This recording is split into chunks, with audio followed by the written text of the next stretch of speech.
Ok, su- ok, super. Monsieur Jean-Baptiste Kouavogui,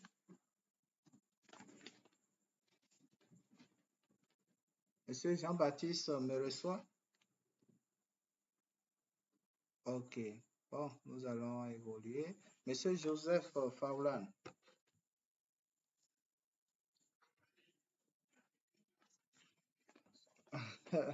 comment vous allez?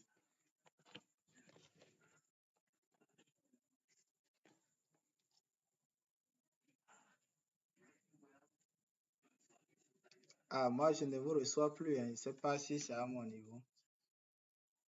Oui, oui, oui, c'est bon maintenant. C'est bon maintenant, je vous reçois. Oui, ok,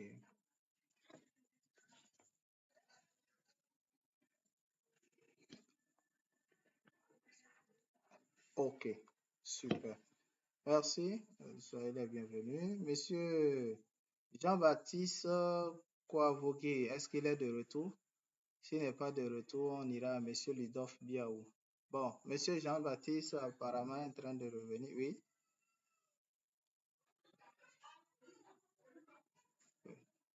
Ok, super. Merci. Monsieur Lidolphe Biaou,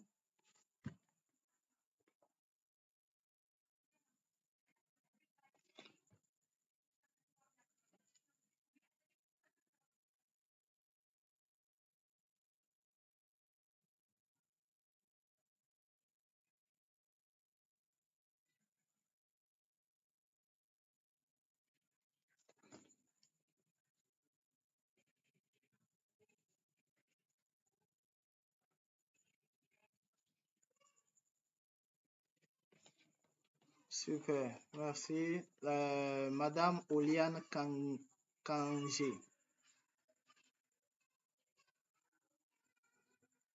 bonsoir.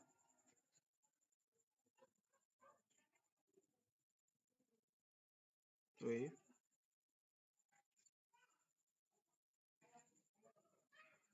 ok, super. Monsieur Omer Mathieu,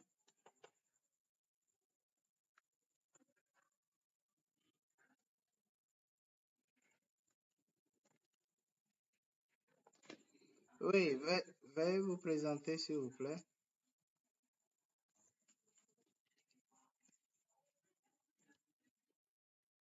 Ah, ok, voilà. Vous donnez votre nom et prénom. Vous nous dites de quel pays vous êtes en train de nous suivre et aussi quelles sont, si vous avez des expériences en matière de gestion de projet ou bien management de projet. Voilà ce que nous attendons de vous. Oui,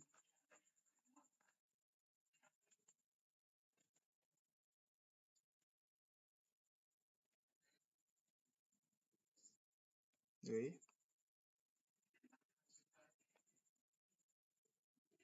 ok,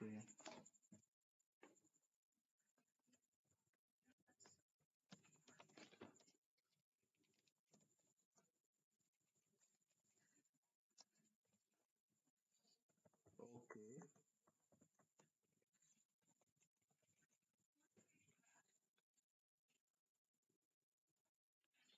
ok,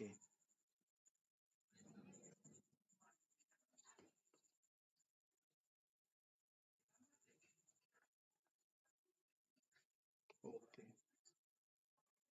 super, ok, oui, merci. Monsieur Sabadi Kundono.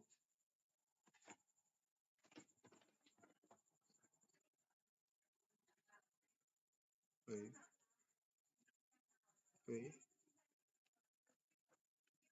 oui,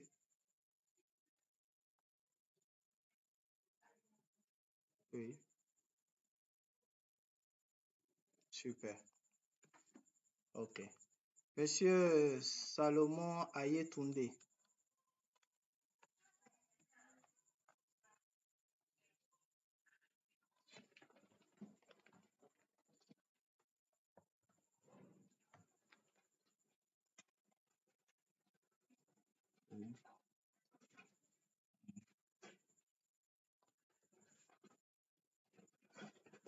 Mhm.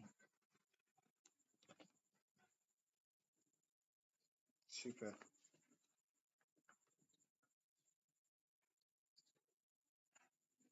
Ok.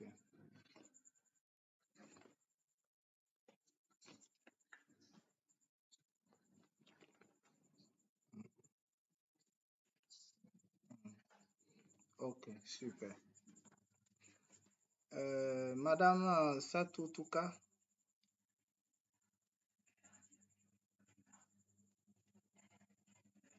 allô? Madame Satou Touka avec nous? Ok, monsieur, Madame Zoueratou Adam.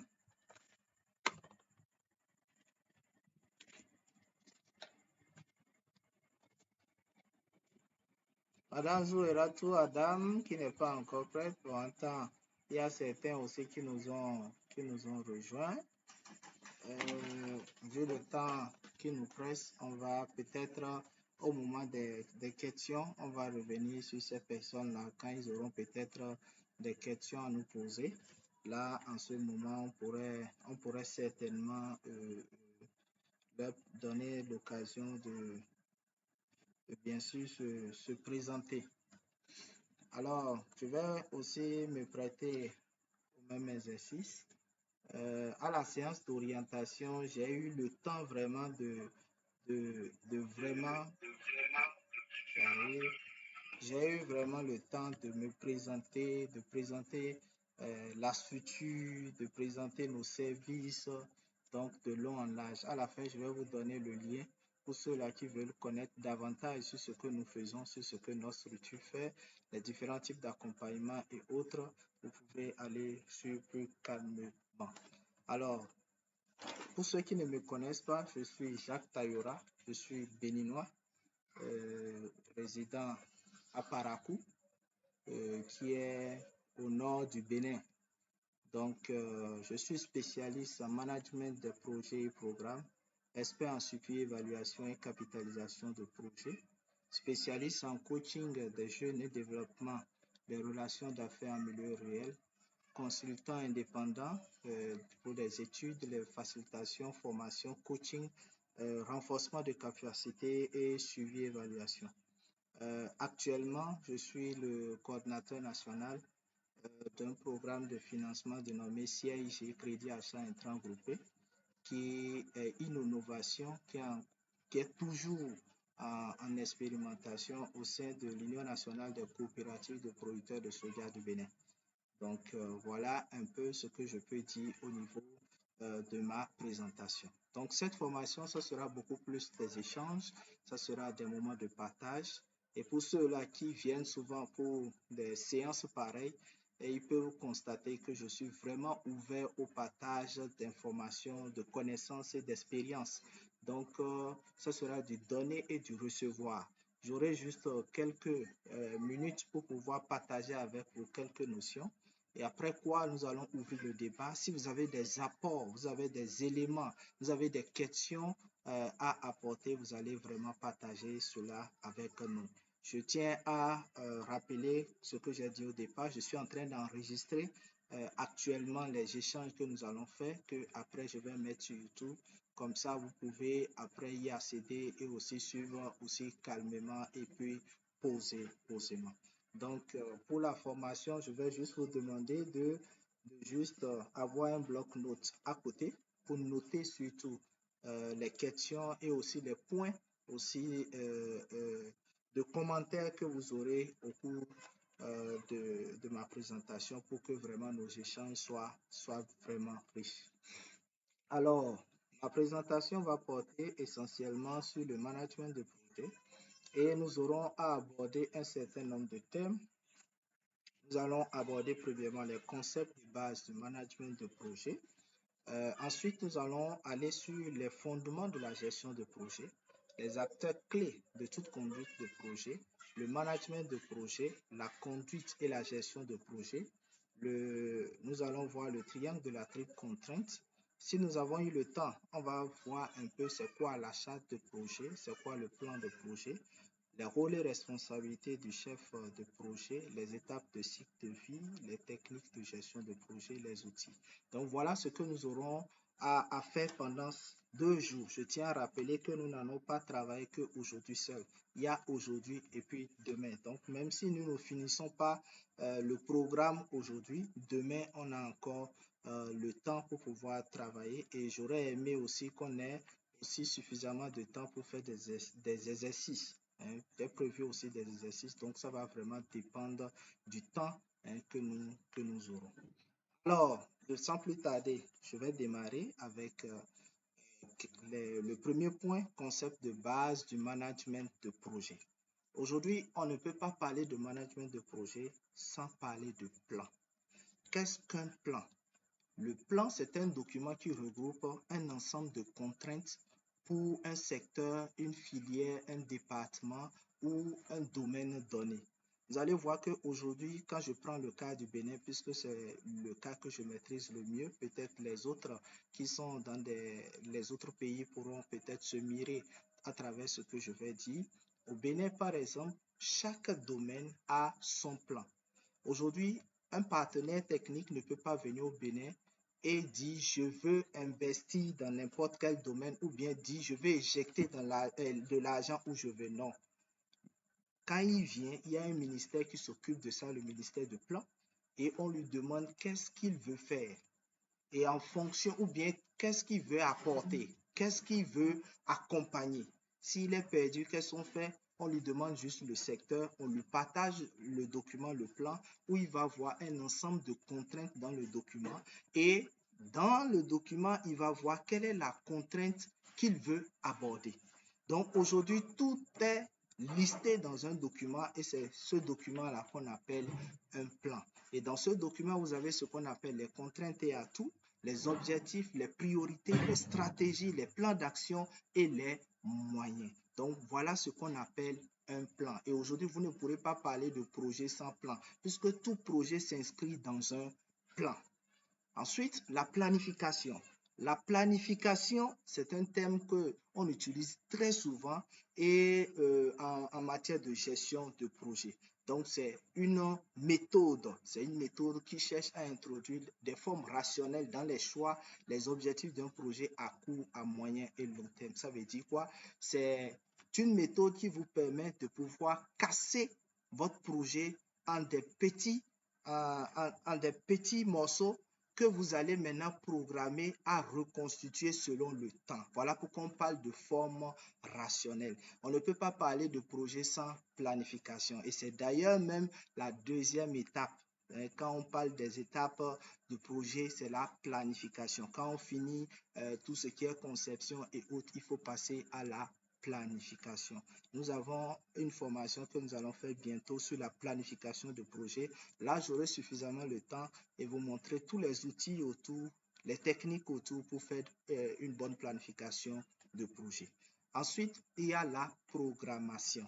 La programmation, en réalité, c'est une séquence de la planification. On ne peut pas parler de programmation sans planification. Donc, la programmation est inclue dans la planification puisque c'est une séquence de la planification qui est plus pratique, qui vous permet de pouvoir casser votre plan en plusieurs programmes puisque un ensemble de programmes va donner un plan. Voilà pourquoi on dit un plan, c'est un ensemble de contraintes et une contrainte est égale à un programme.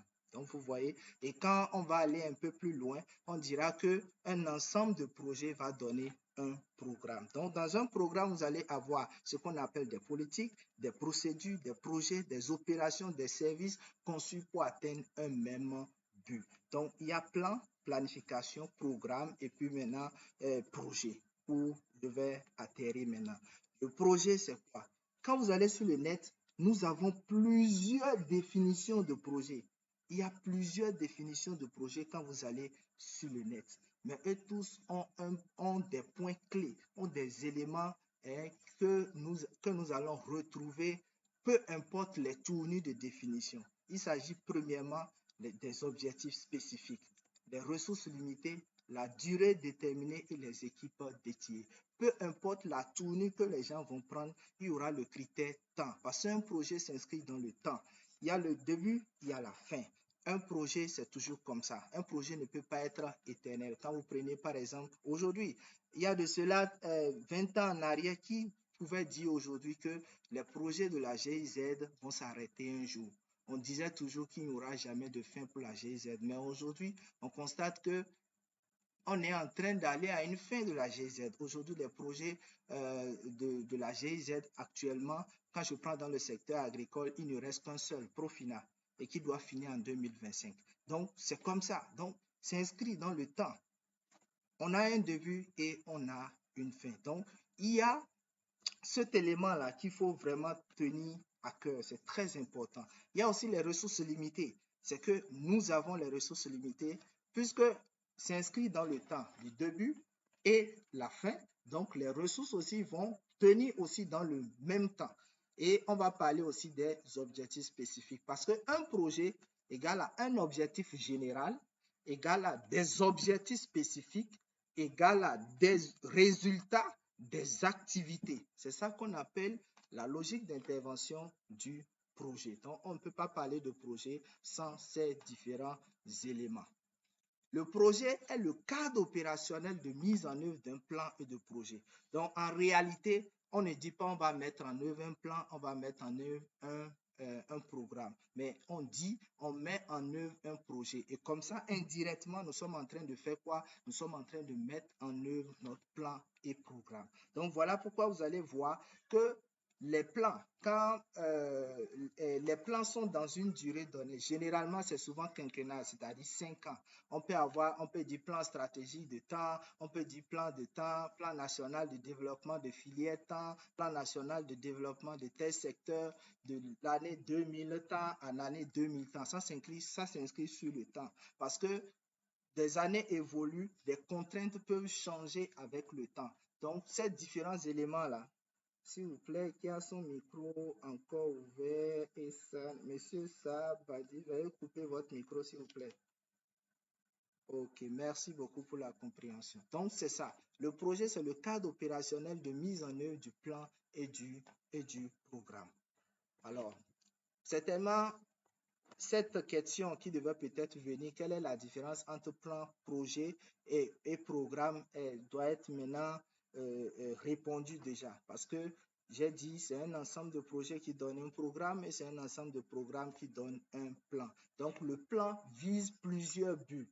Un programme vise un seul but et un projet cherche à réaliser un seul objectif. Donc, vous ne pouvez pas dire que vous voulez réaliser un projet et dire que votre projet a plusieurs objectifs généraux. Je répète bien, plusieurs objectifs généraux, impossible. Un projet égal à un objectif général. C'est un programme qui est égal à plusieurs objectifs généraux, puisque là, dans ce cas, on aura développé un certain nombre d'objectifs. Donc, voilà ce qu'il faut, il faut vraiment retenir à ce niveau. Donc, ce schéma va un peu expliquer ce que je suis en train de dire. Vous voyez ici, par exemple, on a ce qu'on appelle les plans régionaux ou bien locaux de développement qui ont des objectifs où nous avons aussi des stratégies. Nous avons les plans régionaux au niveau, ça c'est au niveau macro. Ensuite, on peut venir au niveau micro, au niveau méso et après maintenant au niveau micro. Donc, voilà les 3 niveaux. Donc, vous allez voir quand je prends dans la filière soja, par exemple, on parle de plan national de développement de la filière soja, PNDF soja. Ça veut dire que si un partenaire vient et veut financer ou bien veut accompagner et veut apporter quelque chose dans la filière soja, ce partenaire-là, on doit lui brandir ce document-là et c'est à l'intérieur, il va voir qu'est-ce qu'il veut apporter ou bien ce qu'il veut apporter s'inscrit dans quel cadre et il doit s'aligner par rapport à ça pour que son investissement soit accepté. Si ce qu'il veut faire n'est pas dans le PNDF, il est obligé de se loger d'abord quelque part ou bien il attend la mise en œuvre, il attend la fin du plan national de développement filière en cours. Par exemple, le PNDF Soja finit en 2026 parce que c'était un PNDF 2023-2026. Donc, en 2026, nous allons commencer par élaborer un nouveau PNDF qui va faire de 2026 à 2029. Donc, voilà comment ça se passe, que ce soit dans la filière soja, maïs, riz et autres, ou bien dans d'autres secteurs comme le secteur de l'énergie, la santé. Tout ça, là, ils ont aussi leur plan national de développement. Et quand on veut investir, on doit forcément s'inscrire dans un cadre pour pouvoir répondre aux contraintes. Projet, programme, différence très nette. Un projet est non répétitif.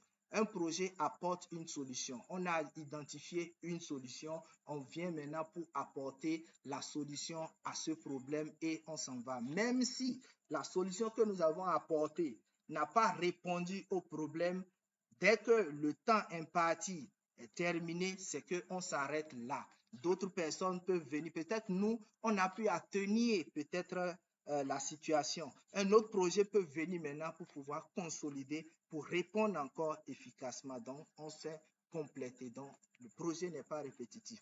Le programme est répétitif et reproductible.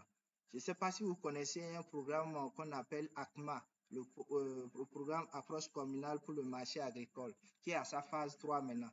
C'est un projet qu'on a tellement connu dans le zoo, et collines, le littoral, plateau et autres là. Donc, dans ces zones-là, ils ont eu à faire jusqu'à 2 phases. Aujourd'hui, ils sont dans le nord. Donc, ce programme-là est en train de faire pratiquement la même chose qu'il a fait dans ces autres départements. Or, si c'est un projet, par exemple, ce projet-là ne peut pas venir et se reproduire dans une autre zone. Donc, il y a le critère aussi temps. On va parler de temps temporaire parce qu'on a dit le projet s'inscrit dans un lieu, dans une durée donnée. Au niveau du programme, c'est permanent et durable puisque là, nous avons plusieurs objectifs. Nous aurons plusieurs résultats. Donc, ça ne peut vraiment pas tenir dans un laps de temps. Donc, ça sera un temps beaucoup plus large. Les décisions sont irréversibles dans un projet. C'est irréversible dans un projet. Forte incertitude, influence de variables externes, processus nouveau, consomme des ressources. Ça, c'est clair. Vous allez voir que puisque c'est une solution que nous apportons, on n'a pas une image claire de ce qu'on est en train de faire. On est en train de supposer, on a une vision. Ça veut dire qu'on peut se tromper. Ça n'a jamais été fait quelque part. On peut se tromper. Donc, on peut vraiment débourser de l'argent pour plusieurs millions et après se rendre compte que ça n'a servi à rien. Un projet, c'est comme ça. Donc, un projet n'est pas un programme. Un programme est plutôt un ensemble de projets. Donc, on peut écrire un programme. Je me rappelais, je lisais la dernière fois un documentaire, j'étais vraiment dépassé, où en Chine, ils étaient en train d'élaborer un programme qui va commencer de 2026 à 2150. Et ils étaient même en train de faire une grande planification par rapport à ça. Mais je me suis posé plusieurs questions. J'ai dit, mais ceux qui sont en train de faire cette planification-là, jusqu'à 2150, je vous dis, peut-être après, je vais partager le lien avec vous. Vous allez voir un peu comment les gens sont déjà très avancés sur nos réalités africaines. Ici, généralement, nos projets, le maximum, c'est 5 ans. Le minimum, c'est 2 ans. Et quand c'est 2 ans, c'est la phase pilote. Et la phase même du projet, ça fait 5 ans. Et si c'est trop, c'est renouvelable 3 fois.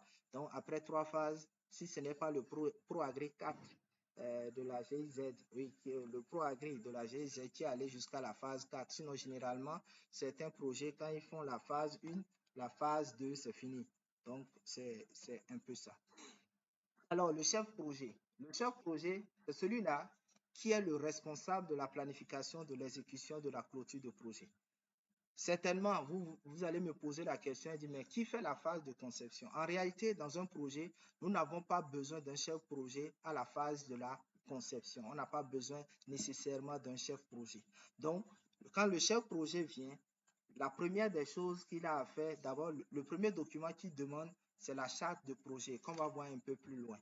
Donc, il s'informe de ce qui a été fait avant son arrivée. Ça se trouve dans un document qu'on appelle la charte de projet. Et sur la charte de projet, lui va élaborer un document qu'on appelle le plan du projet.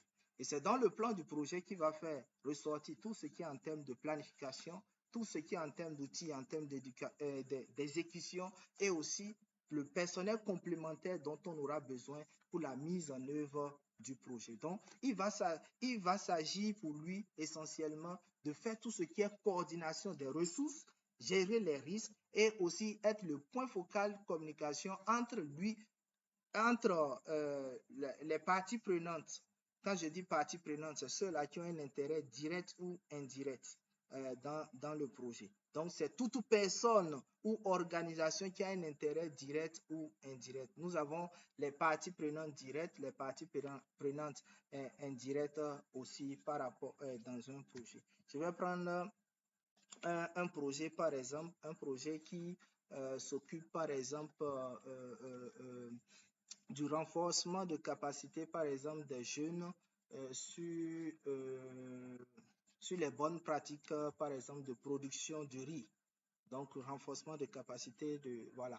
Donc, ces jeunes-là qui sont identifiés, c'est eux on va appeler les parties prenantes directes parce que c'est eux qui bénéficient, on suppose que c'est 100 jeunes, c'est eux qui bénéficient de la formation. Quand ils vont rentrer, ils ont des frères, ils ont des soeurs, ils ont des parents, ils ont des exploitations au milieu d'autres exploitations où des gens peuvent passer pour voir ce qu'ils font. Ceux-là, on va les appeler des parties prenantes indirectes. Ça veut dire que c'est des gens qui bénéficient de l'appui du projet ou bien de l'accompagnement du projet indirectement, sans être touchés directement par le projet. Donc, on a ceux-là qu'on appelle aussi des acteurs d'accompagnement, comme c'est le secteur de l'agriculture, on aura les structures déconcentrées de l'État, on aura les ONG, on aura aussi d'autres structures parallèles d'appui aussi qui viennent, les lycées techniques aussi, qui peuvent être aussi des partenaires aussi d'accompagnement. Donc voilà un peu ce qu'on peut dire. L'équipe, je ne vais pas oublier, l'équipe de projet aussi est aussi une partie prenante du projet. Le cycle de vie du projet. J'ai souvent l'habitude de dire qu'il y a une différence entre le cycle de vie de projet et le cycle de gestion de projet. C'est deux choses différentes parce que la gestion de projet est différente du projet en lui-même. Un peu plus loin, je vais mieux expliquer.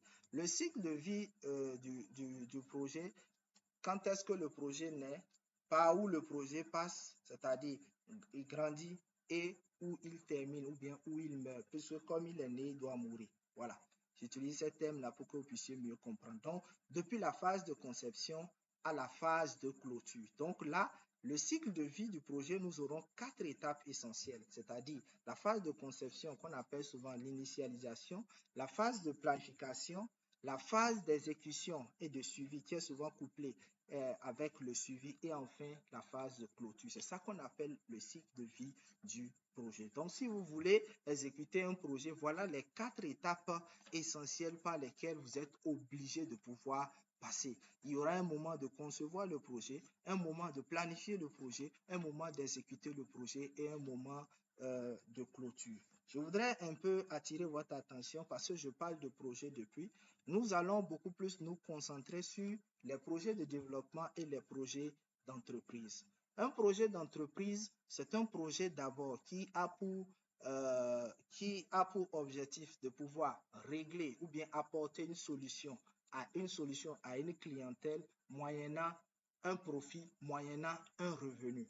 Donc, pour pouvoir rentabiliser. C'est ça le projet d'entreprise. Mais un projet de développement, on a 3 critères. Tout pour dire qu'un projet est un projet de développement, il y a 3 critères. Le premier critère, c'est l'aspect prise de conscience. Un projet qui n'amène pas la cible à prendre conscience, ce n'est pas un projet de développement. On peut parler de projet communautaire, humanitaire et autres. Mais un projet de développement, premièrement, c'est la prise de conscience. Et le deuxième niveau, après la prise de conscience, c'est le renforcement de capacité, c'est l'aptitude. Et maintenant, le troisième niveau, c'est l'amélioration des conditions de vie, le bien-être, l'amélioration des revenus, etc. Si je reviens par exemple sur l'exemple que j'avais donné sur la formation de 100 jeunes, par exemple, sur les bonnes pratiques agricoles de production de riz, ça veut dire qu'au début, les gens avaient une pratique donnée pour pouvoir cultiver leur riz qui se trouvait, c'est un exemple que je prends, hein, où ils trouvaient peut-être 300-400 kilos de riz. Donc, qu'est-ce qu'il faut faire? Il faut d'abord les amener à prendre conscience que les pratiques qu'ils utilisent ne sont pas bonnes, ce qui justifie le rendement qu'ils ont. Ça, c'est le premier niveau. Et pour y arriver, c'est qu'il faut avoir de la manière. Il ne faut pas venir leur dire que ce que vous faites n'est pas bon. Peut-être c'est de faire des expérimentations, 2 plans par exemple. Vous leur dites, faites ce que vous connaissez à gauche, moi je fais ce que je connais à droite. Ils le font et à la fin, on compare les rendements. Peut-être ils se trouvent à 300 kg, moi je suis peut-être à 1 ou bien 2 tonnes.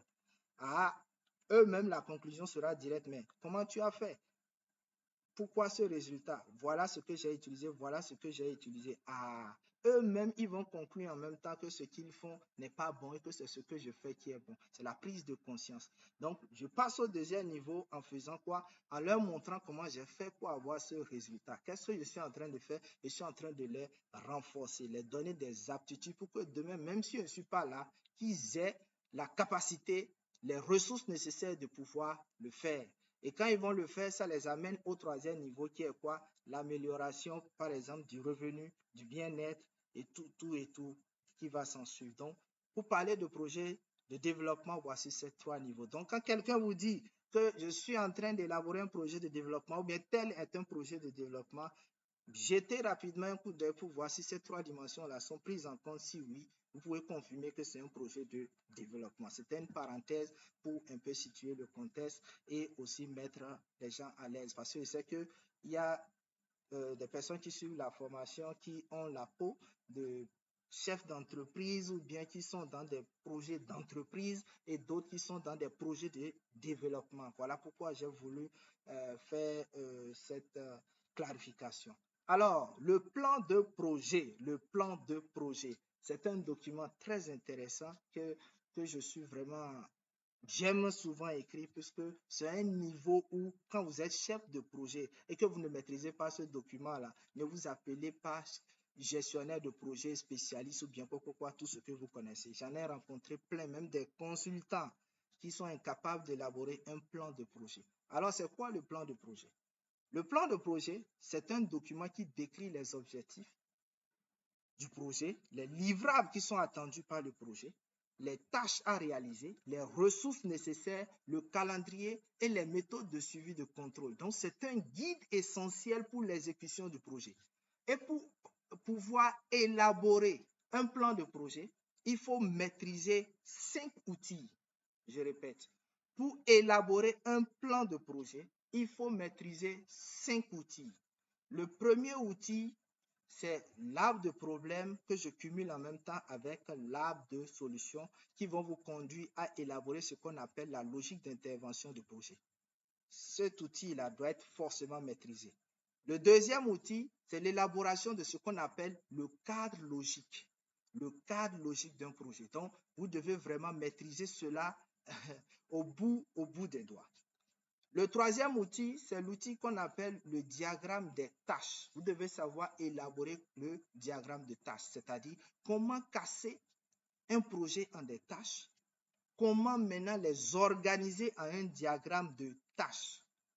Le quatrième outil, c'est ce qu'on appelle le plan de suivi-évaluation. D'autres vont vous appeler ça la matrice de suivi-évaluation. Certains vont appeler ça la matrice de suivi-évaluation. Et enfin, ce qu'on appelle le cadre de performance. Et là, vous allez faire quoi? Vous allez sortir les indicateurs clés qui vont vous faire amener à un autre outil que j'ai voulu combiner ensemble avec le cadre de performance qu'on appelle la théorie de changement.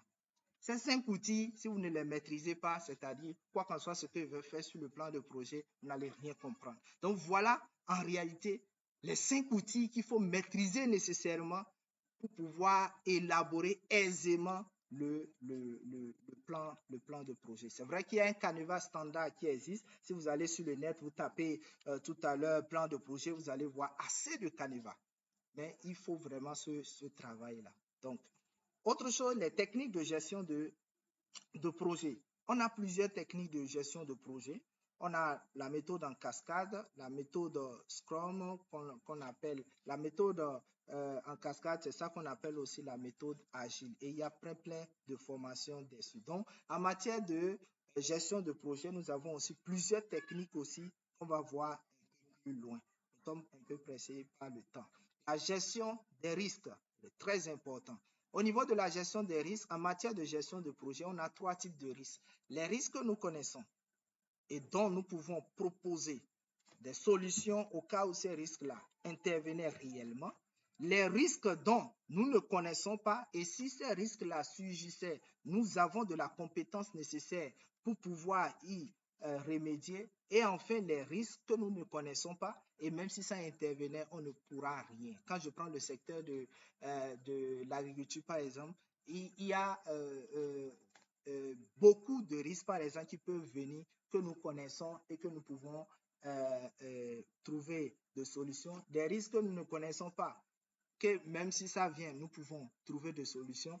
Les risques que nous ne connaissons pas, même si ça vient, on ne pourra rien. Donc, il y en a plusieurs exemples. Nous avons le suivi et le contrôle, la clôture aussi de projet. Le suivi et le contrôle, c'est très important. Le suivi démarre le jour où vous avez démarré le projet. Si le projet démarre 1er mars, le suivi démarre le 1er mars. Et nous avons assez d'outils pour pouvoir faire le suivi. Et le suivi ici va vous permettre de pouvoir mesurer et à comparer l'avancement réel du projet par rapport au plan initial. Quand nous serons sur la formation, sur le module en suivi et évaluation, on va vous apprendre comment calculer les différents indicateurs, les indicateurs de suivi et les indicateurs d'évaluation. Donc, le suivi, c'est au début jusqu'à la fin, alors que l'évaluation, c'est temporel, c'est-à-dire c'est pas tout au long du projet. Donc, c'est ponctuel. Voilà. Avant le démarrage du projet, il y a une évaluation qui est faite. Pendant le projet, il y a une évaluation qui est faite. À la fin du projet, il y a une évaluation qui est faite. 2 ans, 3 ans après le projet, il y a une autre évaluation qui est faite. Donc, on a 4 évaluations. Donc, dans un projet, nous avons 4 évaluations. La première évaluation, c'est l'évaluation avant le projet, l'évaluation à mi-parcours, l'évaluation finale et l'évaluation post-exécution du projet. Donc, voilà un peu les 4 évaluations qu'on fait souvent au niveau du projet. Nous avons aussi les livrables, c'est très important. Un livrable, c'est tout résultat, document, mesurable, tangible et vérifiable qui résulte de l'achèvement d'une partie du projet ou bien du projet. C'est quelque chose de tangible, quelque chose qu'on peut toucher, quelque chose qu'on peut vérifier, quelque chose dont on a prévu avoir à un moment donné. Donc voilà, on ne peut pas parler de projet sans livrable. Donc il est très important de maîtriser ce qu'on appelle livrable. Alors, un projet, c'est plusieurs caractéristiques. C'est le changement, c'est dans le temps, on a le début et la fin. C'est des activités chronologiques. On connaît par où on va commencer, par où on va terminer. Ce sont la participation des parties prenantes, l'existence d'un point de départ, l'existence d'un point d'arrivée ou de livrable, un objectif précis défini et à atteindre, l'existence d'un ou des partenaires et aussi des processus dynamiques. C'est-à-dire, ce n'est pas figé. À un moment donné, on peut s'arrêter et dire on est sur la mauvaise voie, marche arrière et on reprend. Donc, c'est l'évaluation qui nous permet de pouvoir faire ces différentes analyses. Alors, je m'en vais rapidement au point 2, les fondements de la gestion de projet. On va se poser la question de savoir c'est quoi la gestion de projet. Un peu plus loin, je vais vous montrer clairement quelle est la différence entre le management de projet et la gestion de projet. Un peu plus loin, je vais répondre à cette question. Mais en attendant, on va essayer de définir c'est quoi la gestion de projet. La gestion de projet, c'est une pratique. C'est un niveau en dessous du management de projet. C'est une pratique qui consiste à appliquer des connaissances, des compétences, des outils et des techniques pour mener à bien un projet en fonction d'exigences spécifiques. Donc, il s'agit d'identifier des problèmes, de créer un plan pour le résoudre, puis exécuter ce plan jusqu'à ce que le problème soit résolu. Donc, c'est tout. C'est tout ce qu'on appelle gestion de projet. Alors, quelles sont les étapes de la gestion de projet? Nous avons le démarrage, nous avons la planification, l'exécution et le suivi, et nous avons la clôture. Donc, voilà les 4 niveaux. Quand je mets 5 niveaux, c'est j'ai cumulé exécution et suivi. Sinon, normalement, je devais dire démarrage, planification, exécution, suivi et clôture. Mais rappelez-vous, quand je définissais le suivi, je disais que le suivi démarre au démarrage, donc dès l'exécution. Ça veut dire qu'on doit forcément les coupler pour ne pas vous embrouiller. Alors, quels sont les avantages de la gestion de projet? Le premier avantage, c'est que ça responsabilise tout le monde. C'est qu'avant qu'on ne commence, si on est 5, chacun sait ce qu'il a à faire, quand est-ce qu'il a à faire, avec qui il doit le faire, avec quoi il doit le faire, quand est-ce qu'il doit le faire et quel est le résultat, c'est-à-dire qu'est-ce qu'il doit rendre compte en faisant ça. C'est ça qu'on appelle la responsabilisation. Chacun est responsabilisé. Ça veut dire que dans la gestion de ce projet-là, si quelque chose ne va pas, on doit être en mesure de dire que c'est à cause de tel, on n'a pas pu bien gérer le projet. Ça permet aussi de détecter, de résoudre très vite les problèmes, puisqu'il y aura des cadres de communication, ce qu'on appelle des comités de direction, où de manière ponctuelle, on va se retrouver, si c'est chaque décade, c'est-à-dire chaque 10 jours, bien chaque semaine, c'est-à-dire chaque 7 jours, où nous allons nous retrouver et faire rapidement un point. Ah, moi, j'étais censé être ici. Je suis effectivement là. Moi, j'étais censé être là-bas. Je ne suis pas encore là à cause de telle difficulté. OK. Moi, je suis arrivé parce que. Et c'est ceci, on va voir. Et la semaine prochaine, on se retrouve. Ah, effectivement, quand j'ai testé, ça a marché. OK. Moi-même, j'ai eu des difficultés. On partage ainsi de suite. Donc, ça permet de pouvoir détecter et de résoudre très vite les problèmes. Ça permet aussi de maintenir le cap dans l'exemple que je viens de donner, de garantir l'exploitation efficace des ressources, d'améliorer la communication, d'assurer un contrôle qualité, de contenter les parties prenantes et de optimiser vos chances de réussir. Vous ne pourrez pas gérer un projet sans utiliser les outils de gestion de projet, sans utiliser les étapes de gestion de projet. Impossible. Pour la petite histoire, avant, vous savez, la gestion de projet se limitait à la consommation budgétaire. C'est-à-dire, si on vous donne 1 million pour dire que vous devez réaliser telle chose pendant 10 jours, si on revient pendant les 10 jours, on va vous poser la question, il reste combien? Il ne reste rien. On applaudit, ça veut dire que le projet a été réalisé. C'était à ça qu'était réduit la gestion de projet. Mais à partir des années 90 jusqu'à 95, les gens se sont dit, mais attention, il va falloir qu'on puisse mettre des garde-fous. Si on dit à quelqu'un de gérer un projet, la personne doit être en même de rendre compte. Et c'est là que l'OCDE va intervenir pour mettre cinq critères importants au niveau de l'évaluation. Le premier critère, il s'agira de la pertinence du projet. Et quand on dit pertinence du projet, est-ce que le projet qu'on est en train d'exécuter là, ça répond au problème central de la population? C'est comme vous allez dans la nuit, dans une localité, et vous dites que vous voulez voir quel problème ils ont. Très tôt, le problème que vous allez voir, vous allez dire c'est l'électrification. Et vous allez proposer un projet, mais vous venez dans la nuit pour réceptionner, vous remarquez que les gens tombent malades ici. Vous allez comprendre que les gens avaient beaucoup plus besoin d'eau potable que la lumière. Donc, ça veut dire que votre projet n'est pas du tout pertinent. Ça veut dire que le critère de pertinence n'est pas respecté. Ça veut dire que ce projet a déjà des problèmes. Le deuxième critère, c'est l'efficacité. En termes d'efficacité, est-ce que les 5 francs qu'on a dit qu'on va prendre pour acheter ciment, est-ce que les 5 francs là ont été utilisés réellement pour acheter le ciment? Le ciment devait être acheté en 2 jours. Est-ce que ça a été vraiment acheté en 2 jours?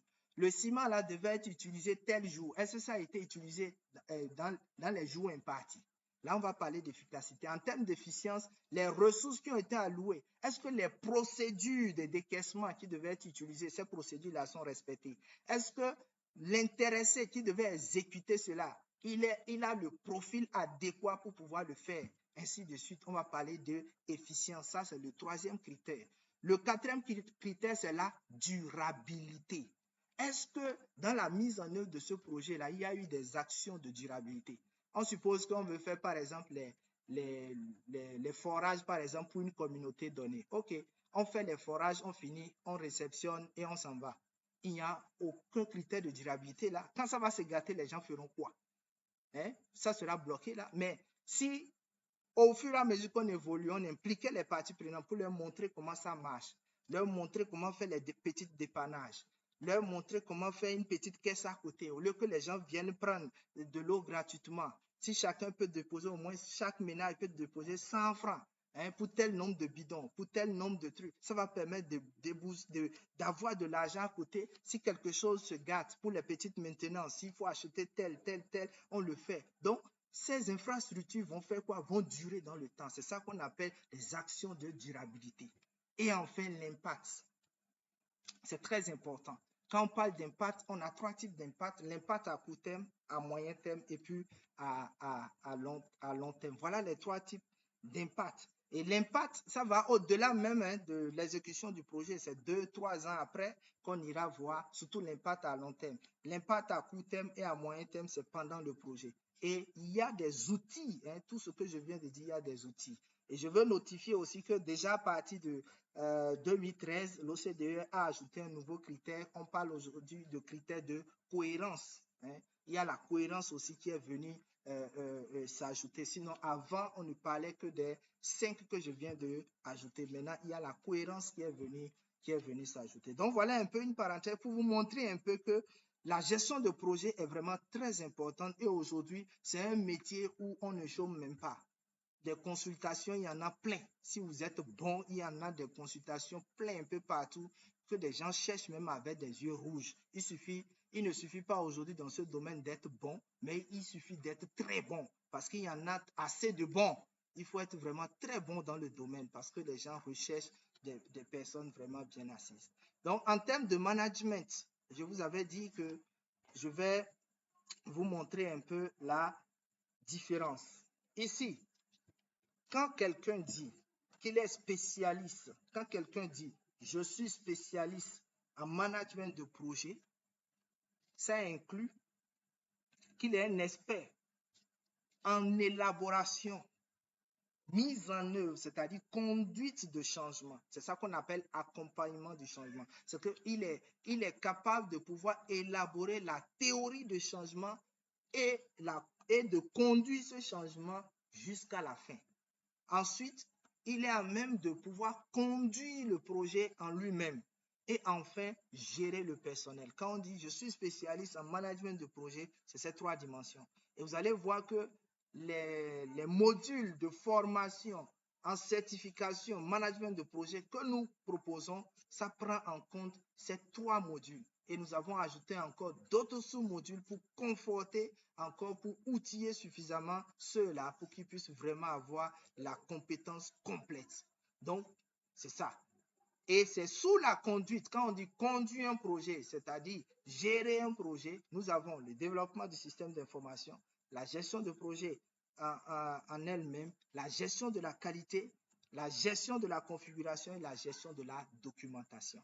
On ne peut pas dire qu'on conduit un projet et on ne peut pas élaborer un rapport. Moi, je connais des chefs de projet, quand ils élaborent un rapport, mais tu tiens ta tête. Ça n'a pas de queue, ça n'a pas de tête. C'est que c'est des rapports pratiquement vides. C'est des rapports pratiquement vides. Donc, il faut savoir faire de la documentation. Et en matière de gestion de projet, il y a beaucoup de documents.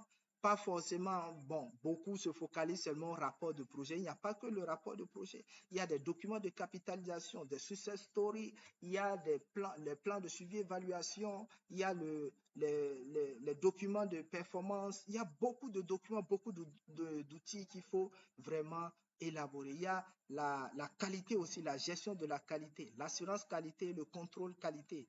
On a une formation disponible pour ça où nous allons voir un peu plus loin. La gestion des coûts, des délais, le développement des systèmes d'information, c'est très important pour un gestionnaire de projet de pouvoir développer un système d'information pour un projet. Et le système d'information n'est pas figé.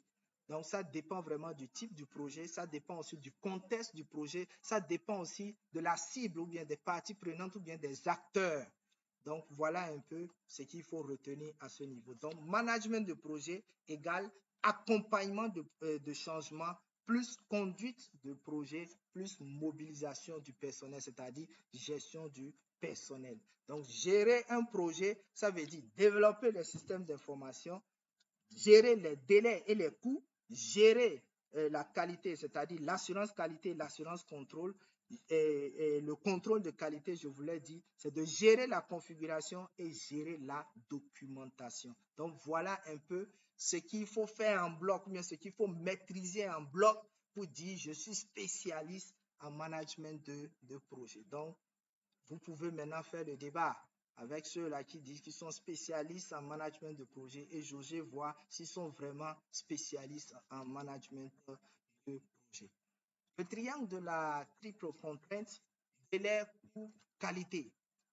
En management de projet, je parle de 3. Mais en suivi évaluation, je vais vous parler de 6. Quand on sera là-bas dans 2 mois,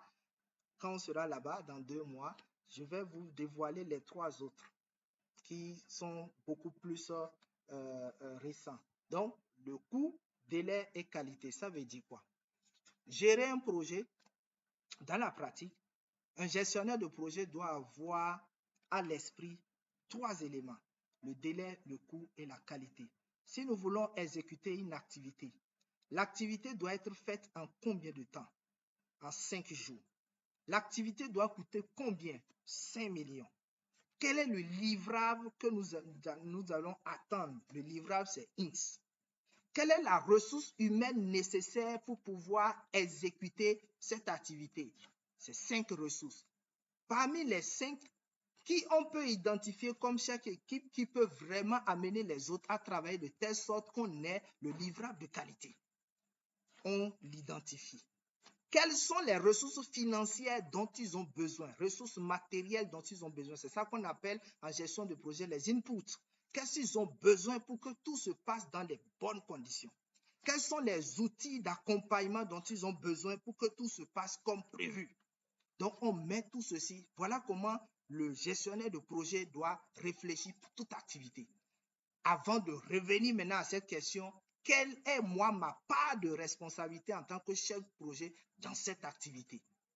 Et je définis cela avant de lancer l'activité. Et comme ça, vous avez déjà des points où vous devez suivre clairement, des points où vous devez avoir de retour, des points sur lesquels vous devez avoir votre focus. Puisque le triangle de la triple contrainte dit quoi? Si le délai est touché, ça impacte le coût et la qualité. Ça veut dire quoi? Je devais exécuter l'activité en 5 jours. Si les 5 jours ne me suffisent pas et que je dois aller à 6 jours, ça implique directement que les 5 millions que j'avais prévus ne vont plus suffire. Donc, il faut que j'aille au-delà de 5 millions. Pareil aussi, si j'avais mis 5 jours et que je constate que je pouvais faire l'activité en 3 jours, ça veut dire que je ne peux plus consommer les 5 millions, je vais consommer moins que ça. Et ça impacte aussi la qualité, puisque la qualité, l'output que je devais avoir, c'est-à-dire le résultat que je devais avoir, est-ce que j'aurai le même résultat? Non. Donc voilà pourquoi, au niveau de la planification, c'est le seul moment où le gestionnaire de projet doit avoir tous ses esprits, parce que tout va se déterminer là. Et quand on veut faire l'évaluation, c'est l'outil principal même qu'on utilise, puisqu'on va se baser sur le critère d'efficience, d'efficacité, de pertinence. Et l'efficacité, l'efficience se base sur votre planification. Donc, votre planification au cours d'une évaluation peut être remise en cause parce qu'on peut voir que vous avez soit sous-estimé des activités ou surestimé des activités. Et des recommandations seront faites pour que peut-être vous puissiez reprendre la planification ou bien même, on peut même vous remercier pour ça, hein, parce que ça dépend vraiment des types de projets, de l'enjeu vraiment du projet. Donc, voilà un peu, ça m'amène à la charte de projet. La charte de projet, c'est un document synthétique obligatoire. Donnez-moi encore 5 minutes et nous allons aller au débat. C'est un document synthétique qui est obligatoire. Je dirais très simplement pour que vous puissiez comprendre c'est quoi la charte de projet. Je vais prendre même un exemple que j'aime beaucoup pour que vous puissiez comprendre c'est quoi la charte de projet. On veut construire par exemple des forages dans une localité donnée. Voilà le projet qu'on veut faire. On suppose qu'une étude a été faite, on a constaté que dans la localité, il y a la morbidité infantile, des maladies liées à l'eau, ainsi de suite. Donc, la solution que nous avons trouvée, c'est de mettre des points d'eau pour que les gens aient accès à suffisance d'eau potable. Voilà le projet que nous voulons exécuter. OK. Et on se lève comme ça, c'est nous-mêmes qui identifions les lieux où nous allons faire les forages et on se met à exécuter. Vous êtes d'accord que la localité va accompagner ce projet? Jamais. On peut même faire les forages là, ça ne va pas marcher. Je donne souvent ce cas-là que moi-même j'ai vécu. Bon, je n'ai pas exécuté le projet, mais j'ai été pris comme consultant pour l'évaluation. C'est dans la commune de Djougou où on devait faire des forages. Et qu'est-ce qu'ils ont fait? Eux, ils ont consulté les hommes. Et les hommes ont demandé à ce qu'on puisse ériger le forage devant la mosquée parce que pour eux, ils se sont dit qu'ils vont utiliser ça pour faire ablution et autres. Et les femmes parcouraient jusqu'à 15-20 km pour aller puiser de l'eau, amener dans les ménages. Et l'objectif, c'est de pouvoir alléger la tâche à ces femmes-là. Mais vous savez que parce que le point d'eau est mis devant la mosquée, excusez-moi, les femmes continuaient toujours par parcourir les 15-20 km. Et l'évaluation a démontré que ces femmes-là, que c'est en allant puiser de l'eau, qu'elles profitent pour gérer leurs affaires de tontine, les petites activités, les petits règlements de compte, les petites discussions. Mais du fait que c'est devant la mosquée, où à côté les hommes, leurs maris sont là, leurs parents sont là, elles n'ont pas le temps de pouvoir discuter de certains sujets. Donc, par conséquent, elles préfèrent parcourir les mêmes distances. Donc, le point d'eau n'est plus un point d'eau communautaire pour aider les gens à pouvoir, les femmes, pour un peu les soulager, mais c'est devenu un point d'eau pour la mosquée. Donc là, on a demandé aux gens comment ils se sont arrangés pour installer là. Moins un, si c'est pas que bon, on a revu les choses, le bailleur était même au point de demander à ceux qui ont géré le projet de restituer les fonds. Je donne cet exemple pour vous montrer l'importance de la charte de projet. La charte de projet démarre par la consultation des parties prenantes. Nous voulons élaborer, nous voulons mettre des forages dans votre localité. On fait des focus group, on discute avec des femmes, on discute avec les hommes, on discute avec les jeunes, même jusqu'aux enfants et prendre leur avis.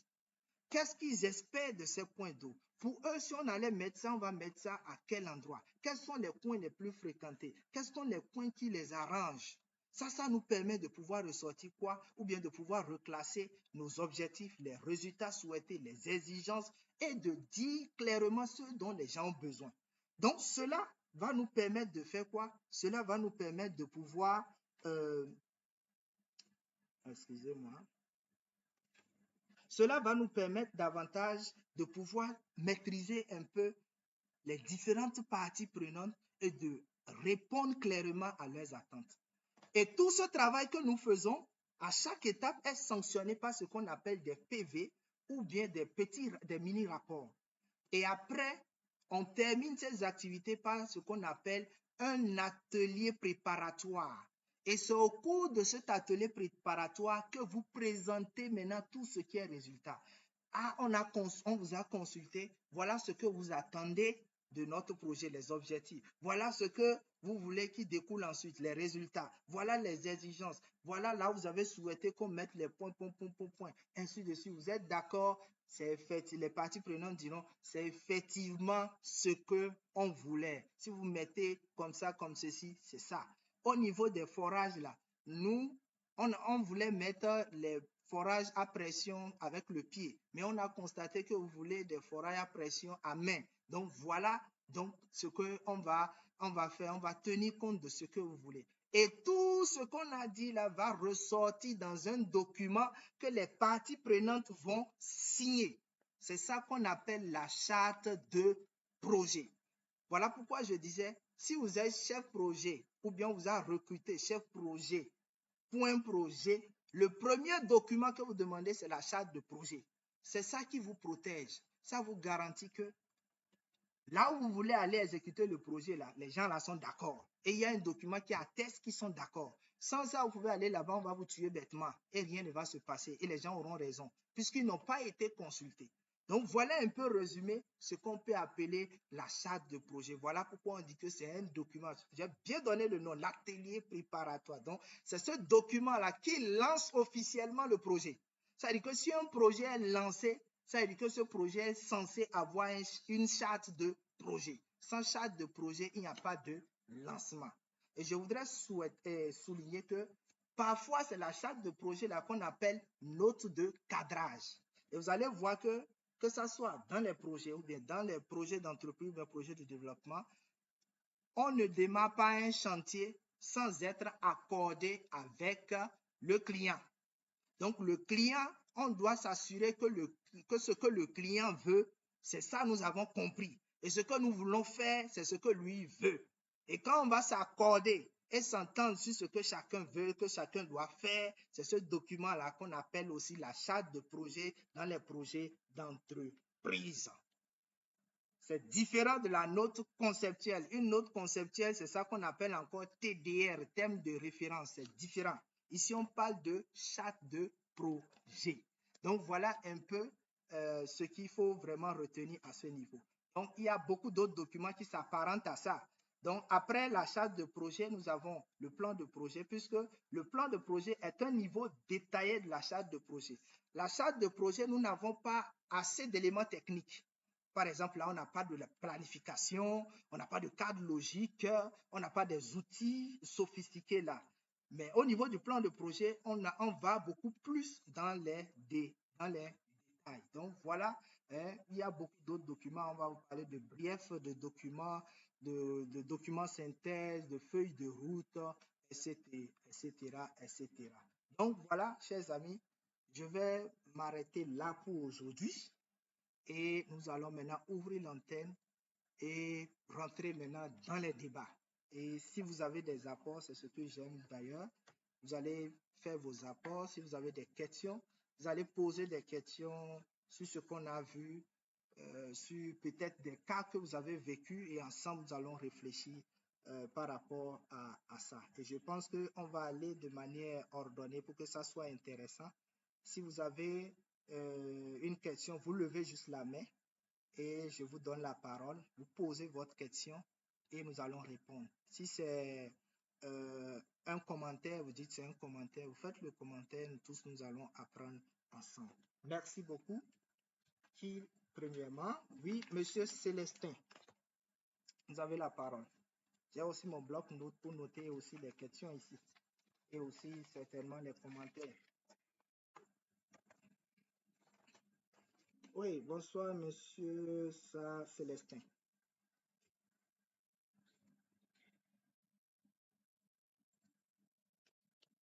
Super.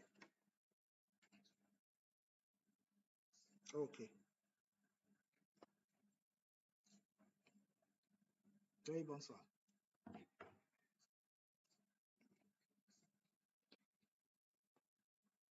Oui. OK. OK. Il n'y a pas de souci pour ça. Nous sommes en train d'enregistrer le cours. Donc, à la fin, on peut partager la vidéo avec vous. Vous pouvez suivre posément. Donc, on a tenu compte de ceux-là qui seront peut-être en retard. Donc, on va partager la vidéo avec vous tout à l'heure. Ne vous inquiétez pas.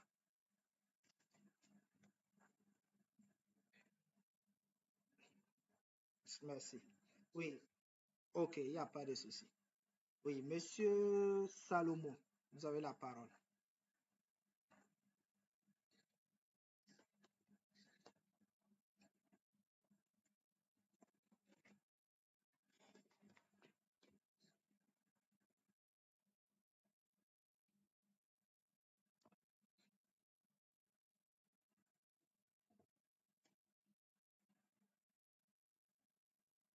Oui.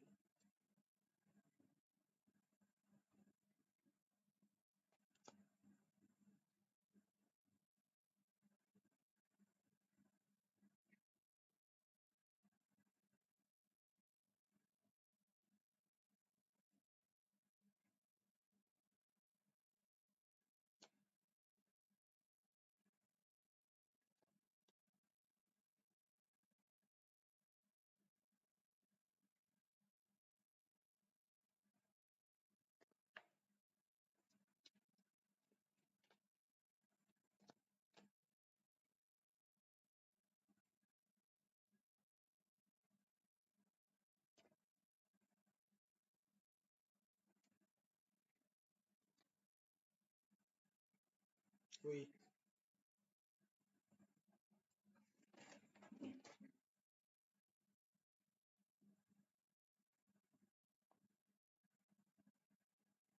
Ok. Ok, merci. Monsieur, oui, Monsieur Salomon revient encore? Oui, c'est une erreur. Ok. Ok, Monsieur Oye Gilavogi.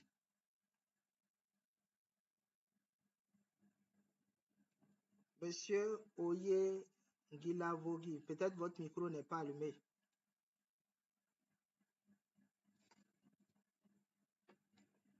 Oui?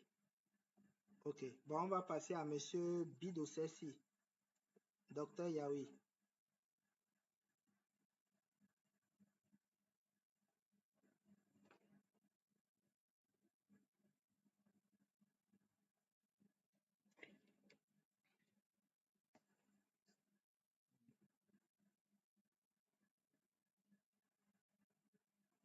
Oui,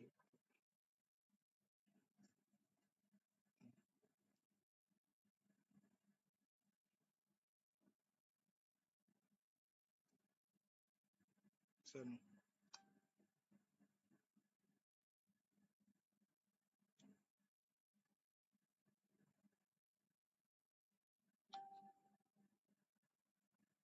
Ok, d'accord.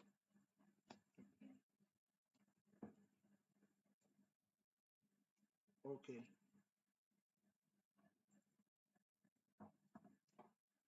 merci. Monsieur Farah Michel.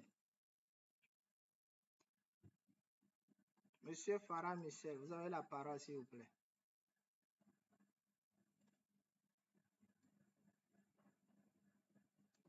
Ok. Monsieur Farah Michel, votre micro est peut-être fermé.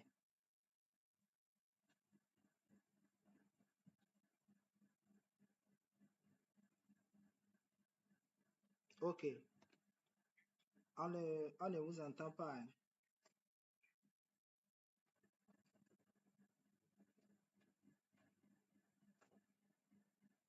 Ok. Voilà. Bon, bon, Madame Oliane Kangé.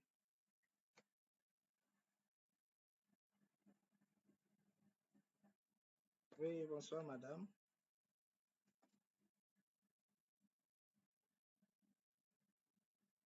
Oui,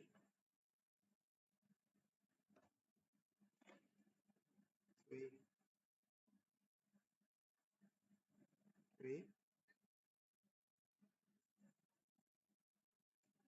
Mhm. Avant la phase de conception d'un projet, ok. Donc, revenez, ok. Merci beaucoup. La moisson est très bonne.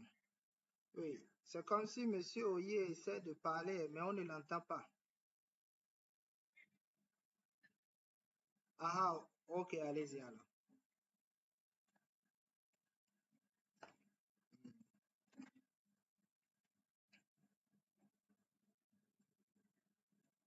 Ok, différence. Merci.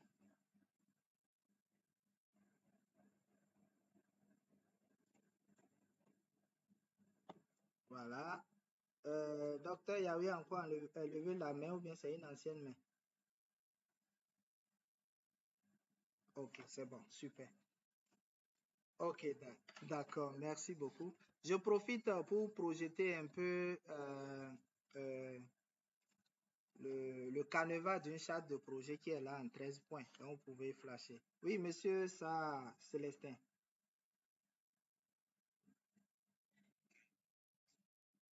Oui, oui. Ok, charte d'un projet. D'accord, merci. Merci beaucoup pour les questions. C'est vraiment intéressant. Ça veut dire que vous démontrez vraiment l'attention. Ah oui, monsieur Galvin.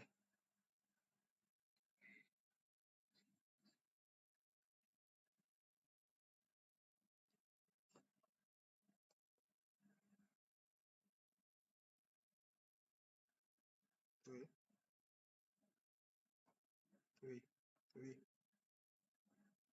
oui,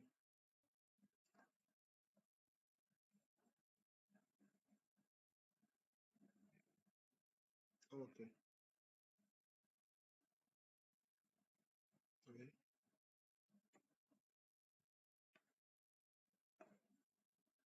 ok,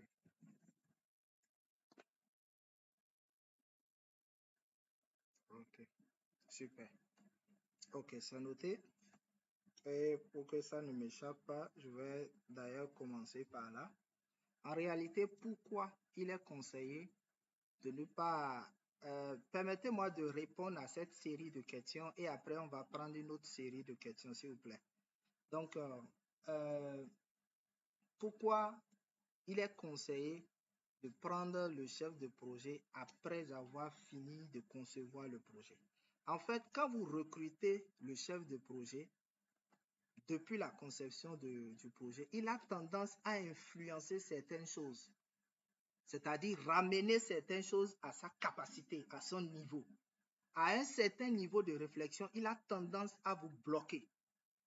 Voilà pourquoi, au niveau de la formulation du projet, on implique généralement des consultants. On prend des consultants indépendants qui travaillent avec les parties prenantes et là, eux, ils font une lecture parce qu'ils ne sont pas appelés à exécuter le projet. Donc, eux, ils font une lecture plus large. Donc, ça leur permet de pouvoir tenir compte des différentes expériences qu'ils ont eues pour pouvoir formuler un projet qui va répondre aux attentes de la partie prenante. Or, si le chef projet, c'est lui qui doit faire ce travail, il aura tendance à influencer les choses pour pouvoir ramener ça à son niveau, ramener ça à ses expériences, ramener ça à son contexte. Et n'oubliez pas qu'on a dit qu'un projet, normalement, c'est quelque chose du jamais vu, qui n'a pas été fait quelque part. C'est quelque chose de nouveau. Voilà pourquoi on conseille que le chef de projet ne doit pas être recruté au moment de la formulation. On finit d'élaborer le projet, on est sûr que tout est bon, on le recrute. Et quand lui vient, il travaille maintenant avec un autre groupe d'experts et ça m'amène à répondre à la question en même temps de Madame Oliane qui demandait au niveau des différents types d'évaluation comment ça se fait. Donc, c'est quand le chef projet vient qu'on fait ce qu'on appelle l'évaluation de départ. Là, c'est un autre groupe de consultants qu'on prend. Et cette évaluation veut juste amener le bailleur à se rassurer que nous voulons prendre un bon départ. C'est que ces consultants-là vont essayer de voir est-ce que les activités de la manière dont on les a formulées en les exécutant telles qu'elles sont, avec les ressources qui sont allouées, ça va nous permettre d'atteindre les résultats attendus. Et les résultats attendus, si on les atteint, est-ce que ça va nous amener à dire que nous avons les objectifs spécifiques qu'on s'est fixés et pas ricochet l'objectif général qu'on s'est donné? Si ces consultants-là peuvent expliquer et démontrer que tout se passe bien, le bailleur, lui, il est tranquille. Ça veut dire que tout est clean. Parce que ce groupe de consultants, ils vont même aller checker même dans les CV, checker même dans l'équipe. On va prendre chaque profil. C'était accompagnement, c'était renforcement des capacités, c'était tel. Quel est le diplôme qui était requis? C'est ingénieur, c'est master en temps. Quelle est l'expérience que la personne a? Est-ce que la personne peut? Est-ce que la personne ne peut pas? Quand la personne ne peut pas, il peut même dire de remplacer ou il peut proposer des lignes de renforcement des capacités. Ou bien il peut dire que le niveau que tel a là, ça ne lui permet vraiment pas d'assumer cette responsabilité. Soit des renforcements de capacités, soit on lance un recrutement pour prendre quelqu'un qui est apte pour ça.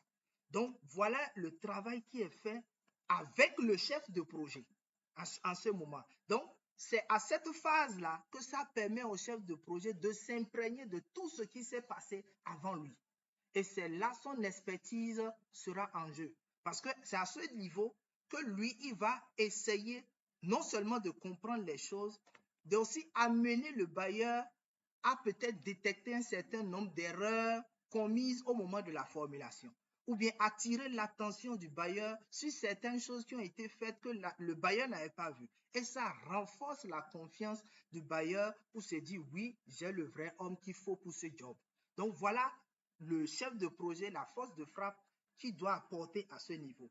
et se rassurer qu'effectivement, il y a eu une charte de projet qui va lui permettre de pouvoir élaborer le plan de projet ensemble avec le groupe de consultants qui est recruté à cet effet. Donc, c'est après un rapport sera déposé, un rapport d'évaluation de départ. Et c'est sur ce document-là, parfois même, l'évaluation peut révéler que le projet a été mal ficelé, donc pas la peine d'exécuter, il faut stopper, il faut revoir des choses. Et ça arrive généralement quand on formule le projet et ça fait plusieurs années avant d'exécuter. Des choses auront changé, des choses auront évolué. Voilà pourquoi l'évaluation des départs, c'est vrai que ce n'est pas systématique dans tous les projets, mais c'est très conseillé quand entre la formulation et le démarrage du projet, on a déjà plus de 6 mois. Il faut forcément une évaluation des départs parce qu'en 6 mois, beaucoup de choses auraient changé. Après 2 années et demie ou bien 3 années maxi pour un projet de 5 ans, il faut forcément une évaluation qu'on appelle l'évaluation à mi-parcours. Et cette évaluation consiste à voir est-ce que nous sommes toujours sur le droit chemin. L'évaluation de départ nous a dit nous avons l'équipe qu'il faut, la ressource qu'il faut, nous avons bien formulé le projet. Est-ce que ceux-là, quand ils ont commencé, ils ont pris le bon chemin? Est-ce qu'à un moment donné, il n'y a pas des gens qui ont dévié? Est-ce qu'à un moment donné, il n'y a pas eu des vices de procédure? Est-ce qu'à un moment donné, il n'y a pas eu des démissions? Est-ce qu'à un moment donné, il n'y a pas eu de la négligence quelque part? C'est là les 5 critères de l'OCDE que j'avais cités au départ seront mis en jeu. La pertinence, l'efficience, l'efficacité, la durabilité et puis maintenant l'impact. Et quand ils vont voir qu'il y a des ratés, c'est là qu'ils vont faire quoi? Des recommandations. Et parfois même, à l'évaluation à mi-parcours, on peut se rendre compte qu'on a mal formulé le projet. Il faut faire ce qu'on appelle réorientation. Et c'est là où vous allez entendre dans des projets, on va vous parler d'avenant ou bien de prolongement du projet. C'est-à-dire un projet qui devait faire 5 ans. Comme on a remarqué qu'en réalité, le projet, le temps qu'on a pris pour l'exécuter, il y a des choses qui ont évolué ou bien la solution qu'on est en train de proposer ne peut pas répondre aux problèmes qu'on a identifiés au départ. Il faut une réorientation. Donc là, il faut des apports nouveaux. Ça nous amène au triangle de contraintes. Donc, on a dit quand le délai est touché, le coût est touché et la qualité est aussi touchée. Donc, l'évaluation à mi-parcours débouche par des recommandations en termes d'amélioration, en termes d'apprentissage, en termes de capitalisation. Beaucoup de choses sont énumérées là et une nouvelle planification. Ça débouche maintenant par une nouvelle planification. Et l'évaluation finale qui est la troisième évaluation qui va venir maintenant pour voir est-ce que tout ce que nous avons fait dans le projet jusqu'à ce jour, est-ce que si nous partons et quand nous allons revenir 2 à 3 ans après, vous me recevez faiblement. C'est bon maintenant? Bon, peut-être ça doit être un souci de réseau à votre niveau. Oui, c'est sûr. Voilà. Donc, à l'évaluation, super, ça doit être le réseau. Ok, d'accord. Ok. Monsieur, ok. Oui, oui. Évaluation de départ. Oui, Ante, voilà. L'évaluation de départ.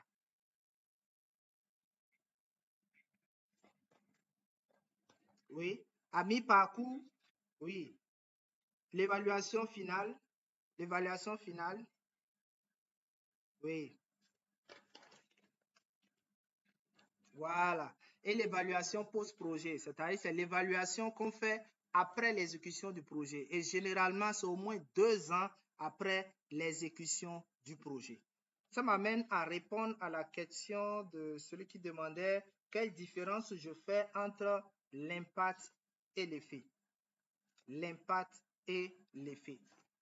J'aime souvent prendre cet exemple-là pour faire comprendre ces deux notions-là. je veux former les femmes sur les méthodes contraceptives. C'est mon projet, ça. Je veux former les femmes. Les cibles ici, ce sont les femmes. Je veux former 100 femmes. Quand j'ai formé ces 100 femmes-là pendant 10 jours, le jour que je finis de former ces femmes-là, c'est ça qu'on appelle produit. Je vais aller même depuis la base. C'est ça qu'on appelle produit. Je veux former 100 femmes. À la fin, là, j'ai formé combien de femmes? J'ai formé 100 femmes. Donc, ça fait un produit que j'ai obtenu à la fin. Quand j'ai fini la formation, elles sont rentrées chez elles. Et quand elles sont rentrées chez elles, parmi elles, il y a d'autres qui ont commencé par appliquer cette formation-là chez elles. Les méthodes contraceptives, elles ont commencé par appliquer ça sur elles, dans leur ménage.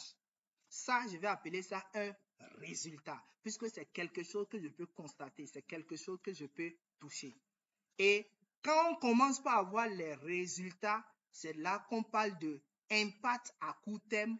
Autrement dit, on va parler de début de résultats à moyen terme, qu'on va appeler impact à court terme. Suivez-moi très bien. Donc, quand on évolue avec le temps, ces femmes-là vont commencer par appliquer ça. On suppose que dans les 100, au retour, c'est 80 femmes qui ont commencé par appliquer ça. Ça veut dire qu'il y a 20 qui n'ont même pas du tout touché. Donc, dans les 80, il y a d'autres femmes qui ont commencé par apprendre ça à leur coépouse, apprendre à leurs voisines, apprendre à leurs sœurs, apprendre à leurs filles et autres. Ça veut dire que là, la formation n'est plus restée au niveau de d'elle-même, mais elle a commencé par toucher les autres. C'est ça qu'on appelle effet. C'est ça qu'on appelle effet. Ça veut dire que la formation a commencé par toucher des personnes. Ça veut dire que c'est effet. Mais n'oubliez pas que du fait que ça a commencé par toucher les personnes, ces personnes-là, avec le temps, peuvent abandonner. Ou bien ces personnes-là, malgré qu'elles les ont appris ça, elles-mêmes, elles ne pratiquent pas. C'est pour cela qu'on dit que l'effet est réversible. Ça veut dire que l'effet peut atteindre un niveau et disparaître après. Donc, les effets sont réversibles. C'est pour cela que dans un projet, on ne se fie pas aux effets. L'effet essaie seulement de nous rassurer que nous sommes sur le bon chemin et il nous faut encore plus d'efforts pour aller au prochain palier qui est l'impact. Donc, si le projet, par exemple, c'était pour 1 mois et qu'en 10 jours, on a formé ces femmes, 5 jours après, on est venu, on a vu qu'elles ont commencé par pratiquer, on est au 15e jour, et que peut-être 5 jours encore après, on est dans les 20 jours, elles ont commencé par apprendre ça à leur entourage. Et dans leur entourage, elles ont commencé par appliquer. On va parler de effet qui est là. Et 30 jours après, on a constaté que ces femmes-là ont continué par appliquer. On suppose qu'on a formé 100, il y a 80 qui ont appliqué dans leur ménage, il y a 60 qui ont pu partager autour d'eux à 2 autres personnes. Donc, c'est ce qui va faire 120 plus les 60. Donc, ça va faire 180 personnes qu'on a pu toucher pendant les 30 jours. Ça, c'est des effets qu'on a eus. Et quand on arrive au niveau des effets, c'est ça qu'on appelle impact à moyen terme. Donc, quand quelqu'un parle de impact à moyen terme, en réalité, la personne vous parle des effets. Quand on parle d'impact à court terme, la personne est en train de vous parler des résultats ou bien si il veut être précis, il va parler de résultats à moyen terme. Maintenant, on a fini le mois. 2 mois après, je reviens. Quand je finissais mon projet, j'ai dit c'est 180 personnes que j'ai touchées. Maintenant, quand je reviens, j'essaie de voir dans les 180 là. Premièrement, je regarde dans les 60 directs là, combien pratiquent. Peut-être c'est 30, la moitié. Et dans les 120 où l'effet est allé, je suppose aussi que c'est la moitié, ça fait 60. Donc les 60 que j'ai, plus les 30, ça fait 90. Ça veut dire que mon projet a en réalité impacté 90 personnes. Et c'est ça qu'on appelle l'impact à long terme.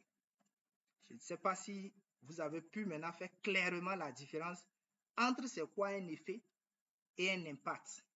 Voilà pourquoi quand on dit quel est l'impact du projet, en réalité, on n'a rien dit. On n'a rien dit. Il s'agit de quel impact? Est-ce que c'est un impact à court terme, à moyen terme à long terme. Il faut préciser. Quand vous parlez de résultats, c'est pareil. Quand vous parlez de produits, etc. Donc, voilà l'exemple que je prends souvent pour pouvoir illustrer un peu la différence entre c'est quoi un effet et l'impact. Donc, pour conclure sur cette question-là, l'effet est réversible, mais l'impact est irréversible. C'est la seule différence. Donc, si un projet arrive à l'effet et ça arrête là, que ce projet-là sache qu'il n'a rien fait. Parce que dans les jours à venir, l'effet disparaît. Mais quand vous arrivez à l'impact, c'est que c'est à vie. Les gens vont mourir avec. Ils ne vont jamais changer de comportement. Ils vont continuer par appliquer. Alors, quelle est la différence entre la charte de projet et TDR? Il y a d'abord ces deux documents différents. La charte de projet est élaborée selon le temps d'abord. La charte de projet est élaborée au moment de la conception du projet. Au moment du démarrage du projet, parce qu'on a dit c'est le document qui lance officiellement le projet. Donc, c'est un document qui englobe tout le projet. Or, le TDR, c'est TDR-là qu'on appelle encore notre conceptuel. Le TDR ici va venir pour pouvoir parler d'une activité ponctuelle. C'est comme si je veux former les 100 femmes sur les méthodes contraceptives. J'élabore alors les thèmes de référence ou bien la note conceptuelle. Alors qu'au niveau de charte de projet, ou bien je vais dire notre cadrage, note de cadrage ou bien charte de projet, c'est la même chose. Thème de référence ou bien note conceptuelle. Donc, c'est deux choses différentes selon le temps et aussi le contenu. L'autre, c'est tout le projet. L'autre, c'est une partie, c'est-à-dire une activité que je veux réaliser et j'élabore les thèmes de référence. Et j'ai dit que la charte de projet, c'est le document qui lance le projet et c'est souvent élaboré avec les parties prenantes. C'est le document qui atteste que les parties prenantes sont d'accord pour l'exécution de ce projet, sont d'accord que telle ou telle chose soit, qui les appartienne soit touchée. Donc, c'est ce document-là qui autorise le chef de projet à exécuter le projet en toute quiétude. L'intelligence artificielle, voilà encore un élément aujourd'hui qui sème la confusion où on ne sait pas qui est expert, qui n'est pas expert. Parce qu'aujourd'hui, avec l'intelligence artificielle, vous allez voir, vous tapez quelque chose, il va vous générer beaucoup de choses. Les gens sélectionnent. C'est pour cela aujourd'hui, vous allez voir qu'on a beaucoup de formateurs en ligne et c'est des formateurs intelligence artificielle. Donc, c'est dans les questions, dans les échanges que vous arrivez à comprendre si c'est des formateurs intelligence artificielle. Moi, je ne le conseille vraiment pas. Et ce que vous ne savez pas, quand on formule un projet avec l'intelligence artificielle, au moment de l'audit du projet, on a la capacité de pouvoir checker pour savoir si ce projet a été élaboré avec l'intelligence artificielle. Et c'est un critère d'élimination en même temps. C'est pour cela que vous allez voir 2 jours là. Beaucoup de personnes qui postulent à des recrutements, on ne les regarde pas. Pourquoi? Parce qu'ils génèrent leur CV par l'intelligence artificielle. Or, il y a des outils qui permettent de détecter si un CV a été élaboré par l'intelligence artificielle. Pareil pour la lettre de motivation. Si vous ne savez pas, je profite pour vous informer dedans, puisque nous faisons de l'accompagnement aussi de certaines personnes. Si, par exemple, vous avez un avis de recrutement, vous nous contactez. Notre cabinet peut vous élaborer le CV, vous élaborer votre lettre de motivation, vous renforcer même pour le recrutement, jusqu'à même quand vous prenez fonction, on vous accompagne jusqu'à ce que vous preniez la main. Donc, nous, tout ce que nous proposons, il y a des cas palpables où nous avons accompagné des gens avec des CV qui ont été retenus. Donc, faites attention avec l'intelligence artificielle. Ça peut être un outil que vous pouvez utiliser pour votre culture personnelle. Mais si c'est des choses qui vont aller dans des documents, faites attention. Peut-être je vais faire après un cours spécial sur l'intelligence artificielle et vous montrer comment nous, on détecte tel document est issu de l'intelligence artificielle, telle phrase, tel CV, telle lettre de motivation, telle mémoire. Oui, il y a des mémoires comme ça qu'on a déchirées. Et quand on prend là, c'est intelligence artificielle de A à Z. Tout a été généré par l'intelligence artificielle. Il y a des outils aujourd'hui très simples et gratuits. Donc, on va y revenir. Donc, Monsieur Salomon, faites vraiment beaucoup attention. N'abusez pas. Vous pouvez l'utiliser pour apprendre, mais pas l'utiliser pour les transcrire dans vos documents, ça va vous compromettre. Par rapport à votre première question, je voudrais qu'on en parle demain pour ce qu'il faut faire, ce qu'il ne faut pas faire, parce que c'est un des contenus de ce qu'on va voir demain. Qu'est-ce que le chef projet doit faire, qu'est-ce qu'il ne doit pas faire pour pouvoir mener à bien son projet. Donc voilà un peu ramassé. J'espère que j'ai été fidèle dans mes réponses et que je n'ai pas oublié une question. Une dernière série de questions pour qu'on puisse clore la soirée. Oui, monsieur Célestin. Bon, si tout le monde est bien satisfait.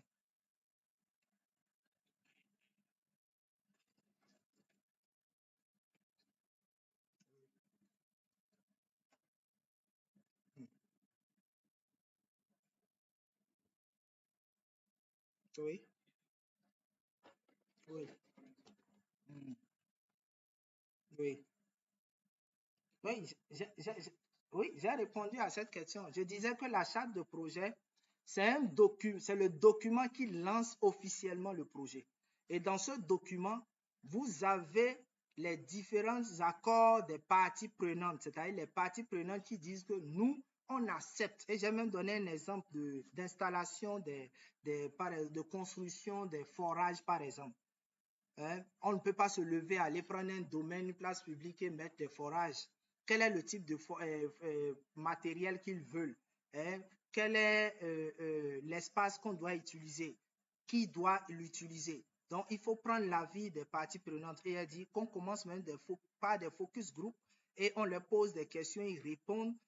C'est une phase de collecte de données et après, on passe à travers un atelier préparatoire pour faire la restitution des données qu'on a collectées pour que les acteurs puissent valider.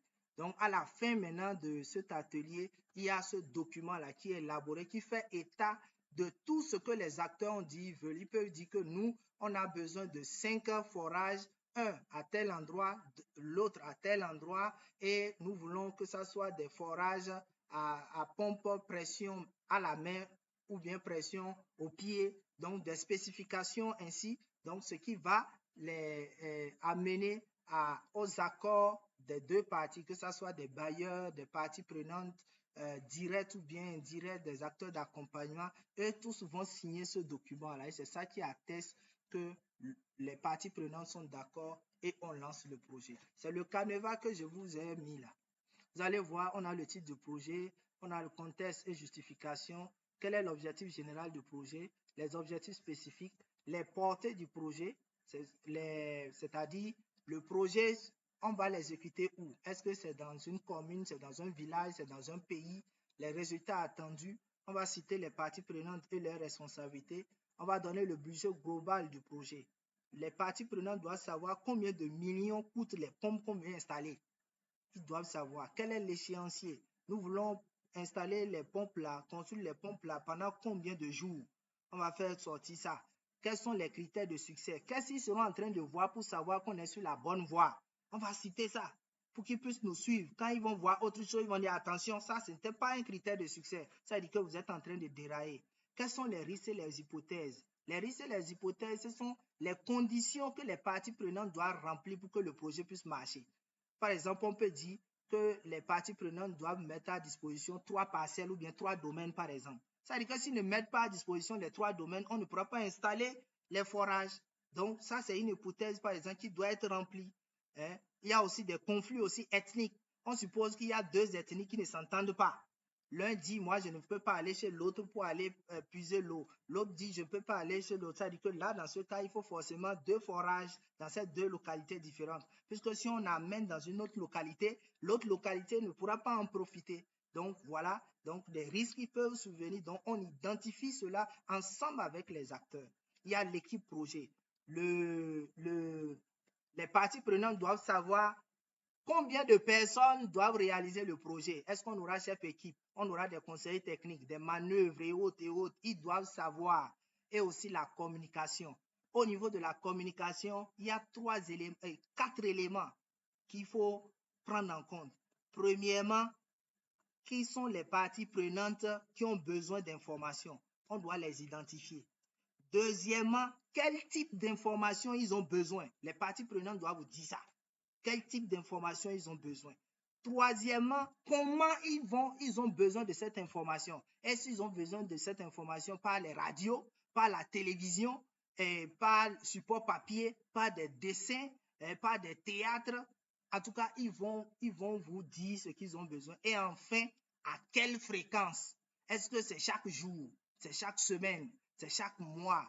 Donc là, à ce niveau, vous travaillez avec les parties prenantes et ils vont vous dire clairement ce que vous voulez. Donc c'est un document vraiment qui très passionnant, très passionnant. J'ai élaboré plusieurs fois des chartes de projet et vraiment c'est intéressant. Demain, je vais fouiller dans mes trucs là et on va ensemble parcourir quelques chartes de projet que j'ai élaborées et on va voir comment ça se fait dans la pratique avant de continuer ce dont on a prévu pour demain. C'est bon, monsieur Célestin, je ne sais pas, c'est votre frère Michel? Oui, ok, ok. Oui,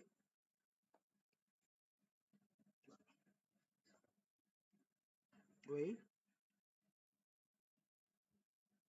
oui, la vidéo, vous aurez ça sans problème. Mm. Ouais. Bon, si vous n'avez pas suivi la séance d'orientation, pour le module, on ne partage pas le module. Le module n'est pas souvent partagé, surtout à la version gratuite. Le module n'est pas souvent partagé. On partage beaucoup plus la vidéo.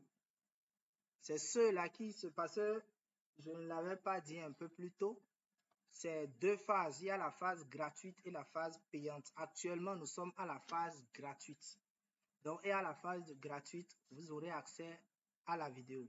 Ceux-là, il y a beaucoup parmi nous ici qui se sont déjà inscrits pour la phase payante, pour la certification. On va travailler ensemble pendant 6 mois. Donc, et ils sont déjà dans un forum. Quand on va finir tout à l'heure, eux, ils auront accès aux documents, c'est-à-dire au PDF que j'ai utilisé ce soir. Mais ceux-là qui ne se sont pas inscrits, eux, ils auront besoin juste, ils auront accès du moins ça juste à la vidéo sur notre chaîne YouTube. Voilà comment nous fonctionnons. Même s'ils ont besoin d'une attestation à la fin, c'est aussi pareil. Donc, c'est comme ça que nous fonctionnons depuis près de 6 ans maintenant. Oui, c'est ce que je peux dire. La formation en management seule est à 50 000. Mais si vous voulez faire la certification, le parcours de compétences en management, suivi, évaluation, les deux ensemble, ça fait 350 000. Et c'est 10 modules que vous suivez. 10 modules. J'ai laissé mon numéro dans le chat. En 6 mois, nous allons faire les 10 modules en 6 mois. Donc, j'ai laissé mon numéro. Non, c'est en francs CFA. Désolé, c'est en francs CFA. Donc, c'est mon numéro qui est au niveau dans le chat là. Le plus 229 01 66 51 82 26. Plus 229 01 66 51 82 26. Je demandais, je ne sais pas si c'est votre frère Michel, monsieur Michel.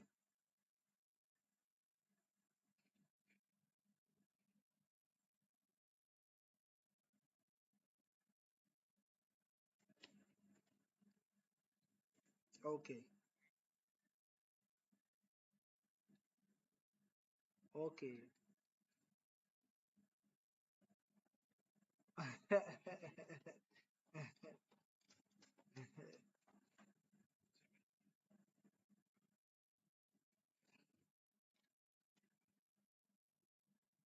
Ah, ok. Ok, bon. Ok, comme notre promotion passée, il y avait un monsieur qui s'appelait aussi Saha Michel. C'est pour cela, comme j'ai vu Saha Célestin, je demandais s'ils sont des frères, quoi. Ok. Ah, ok. Comme chez nous, ici on dit Wourou. Ok, je vois. Super. Merci beaucoup. Ok, j'ai cru que c'est un nom de famille. Oui, super, super, super. Oui, oui, il n'y a pas de problème.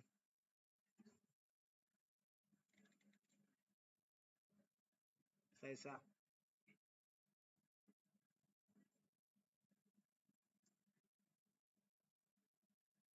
exactement. Super, super,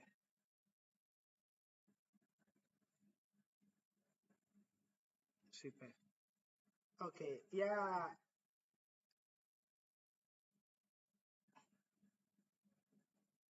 Oui, d'accord. Super, c'est bon. Super, super. Monsieur... Oui,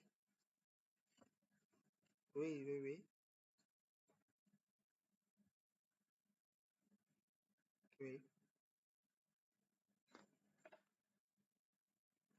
Ok,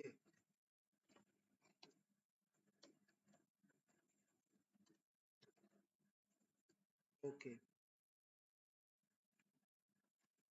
ok, super. On avait entre-temps Monsieur Bidossetti qui levait la main. On va lui permettre de réagir.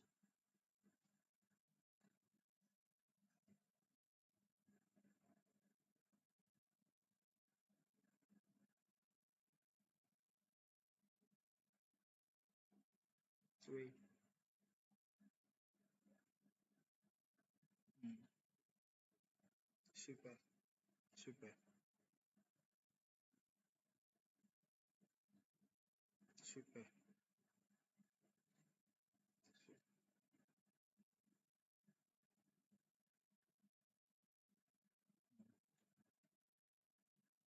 super,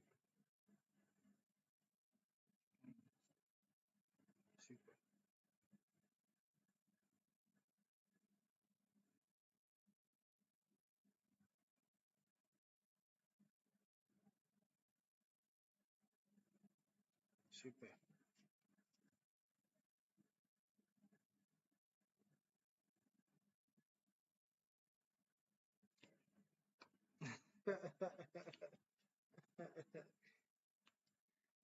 Ok. Ah.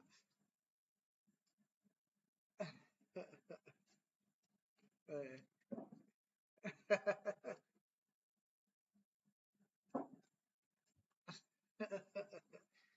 Ah,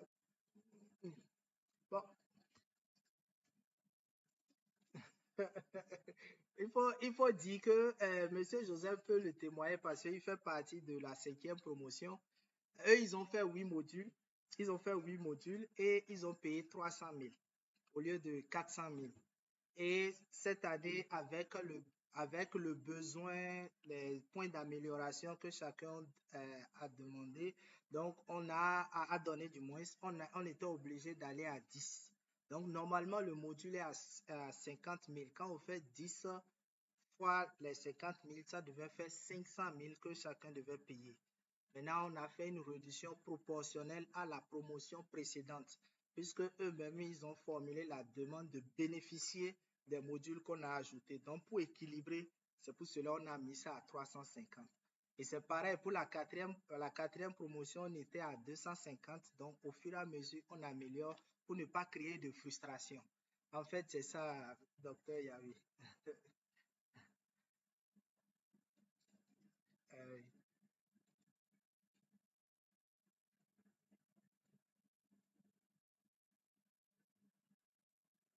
oui, oui, oui,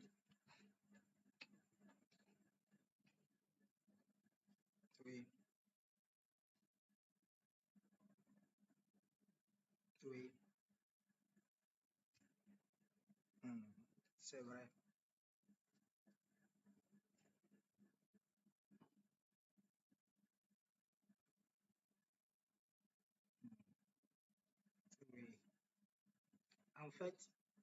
En fait, on fait souvent cette particularité au moment des TP.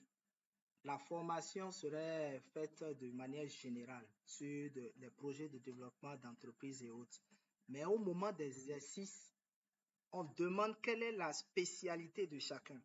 Et les exercices sont donnés en fonction de votre spécialité. Si c'est pour je prends pour preuve M. Galbert qui est là, quand on était en management de qualité, lui étant dans les projets d'entreprise, quand on veut faire des exercices, lui, il a son exercice à part pour pouvoir cadrer avec son besoin.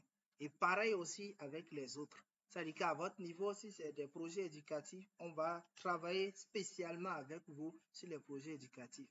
Tout comme chez vous, c'est projets éducatifs, chez d'autres personnes, c'est projets de développement, chez les uns, c'est projets d'entreprise. Donc, au moment des exercices, en ce moment, on fait cette séparation. Mais quand on fait le cours, on fait le cours de manière générale. En faisant, dans les exemples, je peux toucher tous les cas et au moment des exercices, on passe. Et ça permet à chacun de gagner parce qu'au moment de la correction, on ne travaille plus seul. On travaille en groupe. Vous allez passer pour présenter votre travail, les autres vont suivre et faire des compléments. Eux-mêmes, ils font le même exercice, vous-même, vous faites des compléments. Moi, je fais juste le cours, mais au moment des exercices, je ne parle plus. Donc, c'est comme des travaux de groupe que nous allons faire ensemble. Moi, je viens seulement peut-être pour apporter quelques précisions et le reste vous animer. C'est comme ça on travaille. Hmm.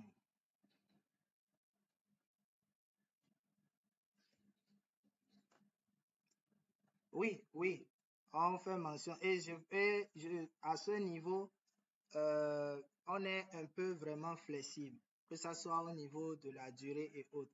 Mais je tiens à souligner que les certifications sont décernées si tous les TP sont rendus, parce qu'on a deux certifications.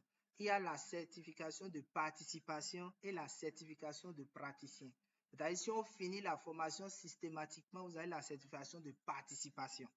Mais la certification de praticien, c'est quand vous aurez rendu tous les TP des 10 modules.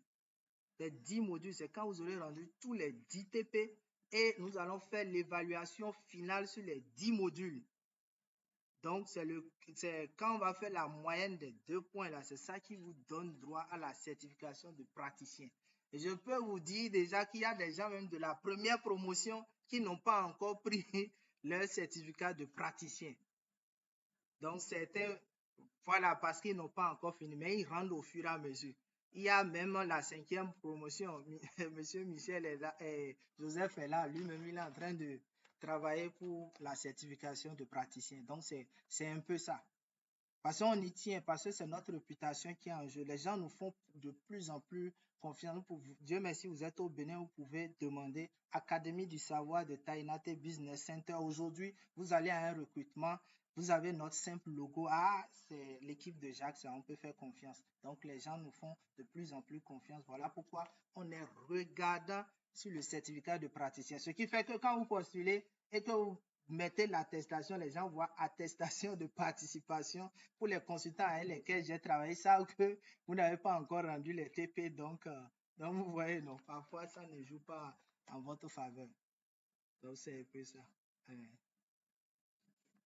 Ok, merci beaucoup. Oui, Monsieur Badi. Ah, Monsieur Joseph voulait réagir d'abord. Oui, allez-y. Ah, je suis en train d'abuser, hein. Je suis en train d'abuser. J'étais censé finir à 21h30. Donc on ira très vite pour ne pas occuper les gens.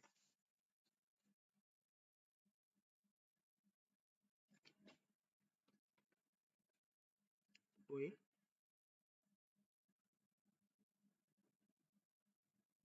d'accord. Il n'y a pas de souci. Hmm, super, super. Il n'y a pas de souci. Ok. Et tiens à souligner que le jeudi, on démarre avec la version payante. Demain, c'est toujours gratuit. Mais à partir du 6 au 16 On va travailler chaque soir de 21h à 23h et ça sera intense. Donc, pour ceux-là qui sont intéressés, vous pouvez faire votre programme par rapport à ça. Oui, monsieur Gay Camara, pour terminer. Ah, il y avait monsieur, désolé, il y avait monsieur Badi d'abord. Monsieur Gay Camara. Oui, il y avait monsieur, oui, je disais patienter d'abord. Il y avait monsieur Badi qui s'impatientait depuis là.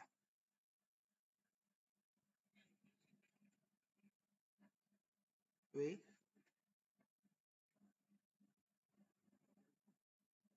oui, oui. D'accord. Super.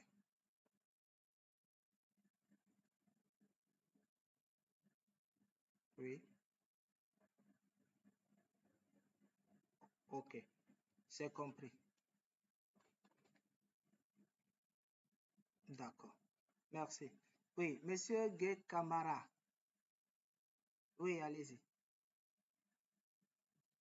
Oui, bonsoir.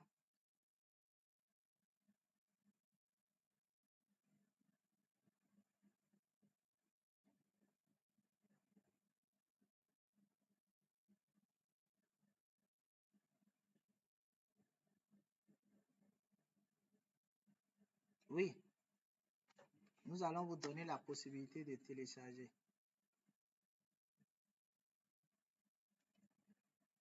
Oui, vous pouvez télécharger. Vous pouvez télécharger. Donc, je vais mettre ça tout à l'heure en ligne. Donc, vous pouvez télécharger quand vous voulez et aussi. Donc, j'ai laissé mon numéro dans le chat. Je vais le répéter pour une dernière fois. Plus 229 01 66 51 82 26. Donc, vous pouvez m'écrire, je suis ouvert. Maintenant, pour la vidéo, on a un code pour pouvoir recevoir. Quand on va finir, vous m'envoyez juste un coucou. Donc, quand je vois coucou, ça veut dire que c'est quelqu'un qui vient de suivre la formation. Je lui balance le lien après avoir mis ça en ligne. Donc, demain, peut-être à vos temps perdus, vous pouvez peut-être utiliser ça pour réviser certaines choses. C'est bon? Ok, merci beaucoup. S'il n'y a plus de mais, je tiens vraiment au nom de notre cabinet. Oui, oui, oui,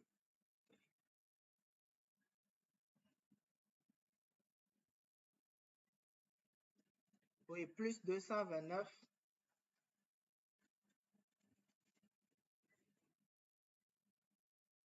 01 66 01 66 51 82 26. C'est ça qui est affiché à l'écran. Ok, super. Donc, je tiens encore à remercier les uns les autres et on va se donner rendez-vous demain à 21h. Je nous prie vraiment d'être ponctuels. Nous n'allons pas attendre les retardataires tels qu'on a travaillé aujourd'hui. À 21h00, on a démarré. Donc, les retardataires vont devoir suivre la vidéo après. Merci beaucoup. Bonne soirée à tout un chacun. Ok. Ok. Merci à tout un chacun. Pour ceux de la Guinée, contactez notre point focal, Joseph Faulan. Et vous allez échanger avec lui. Il va nous rendre compte après.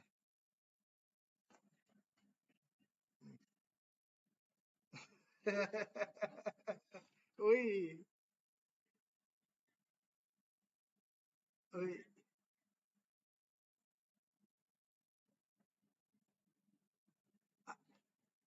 Ah oui, il y a des coups de rattrapage, monsieur Joseph en sait. Donc, il y a des coups de rattrapage que vous aurez. C'est ça. C'est ça. Il y a des coups. Donc, il y a des coups préenregistrés même qu'on va partager avec vous. C'est ça. Ok, bonne soirée à tout un chacun. À demain.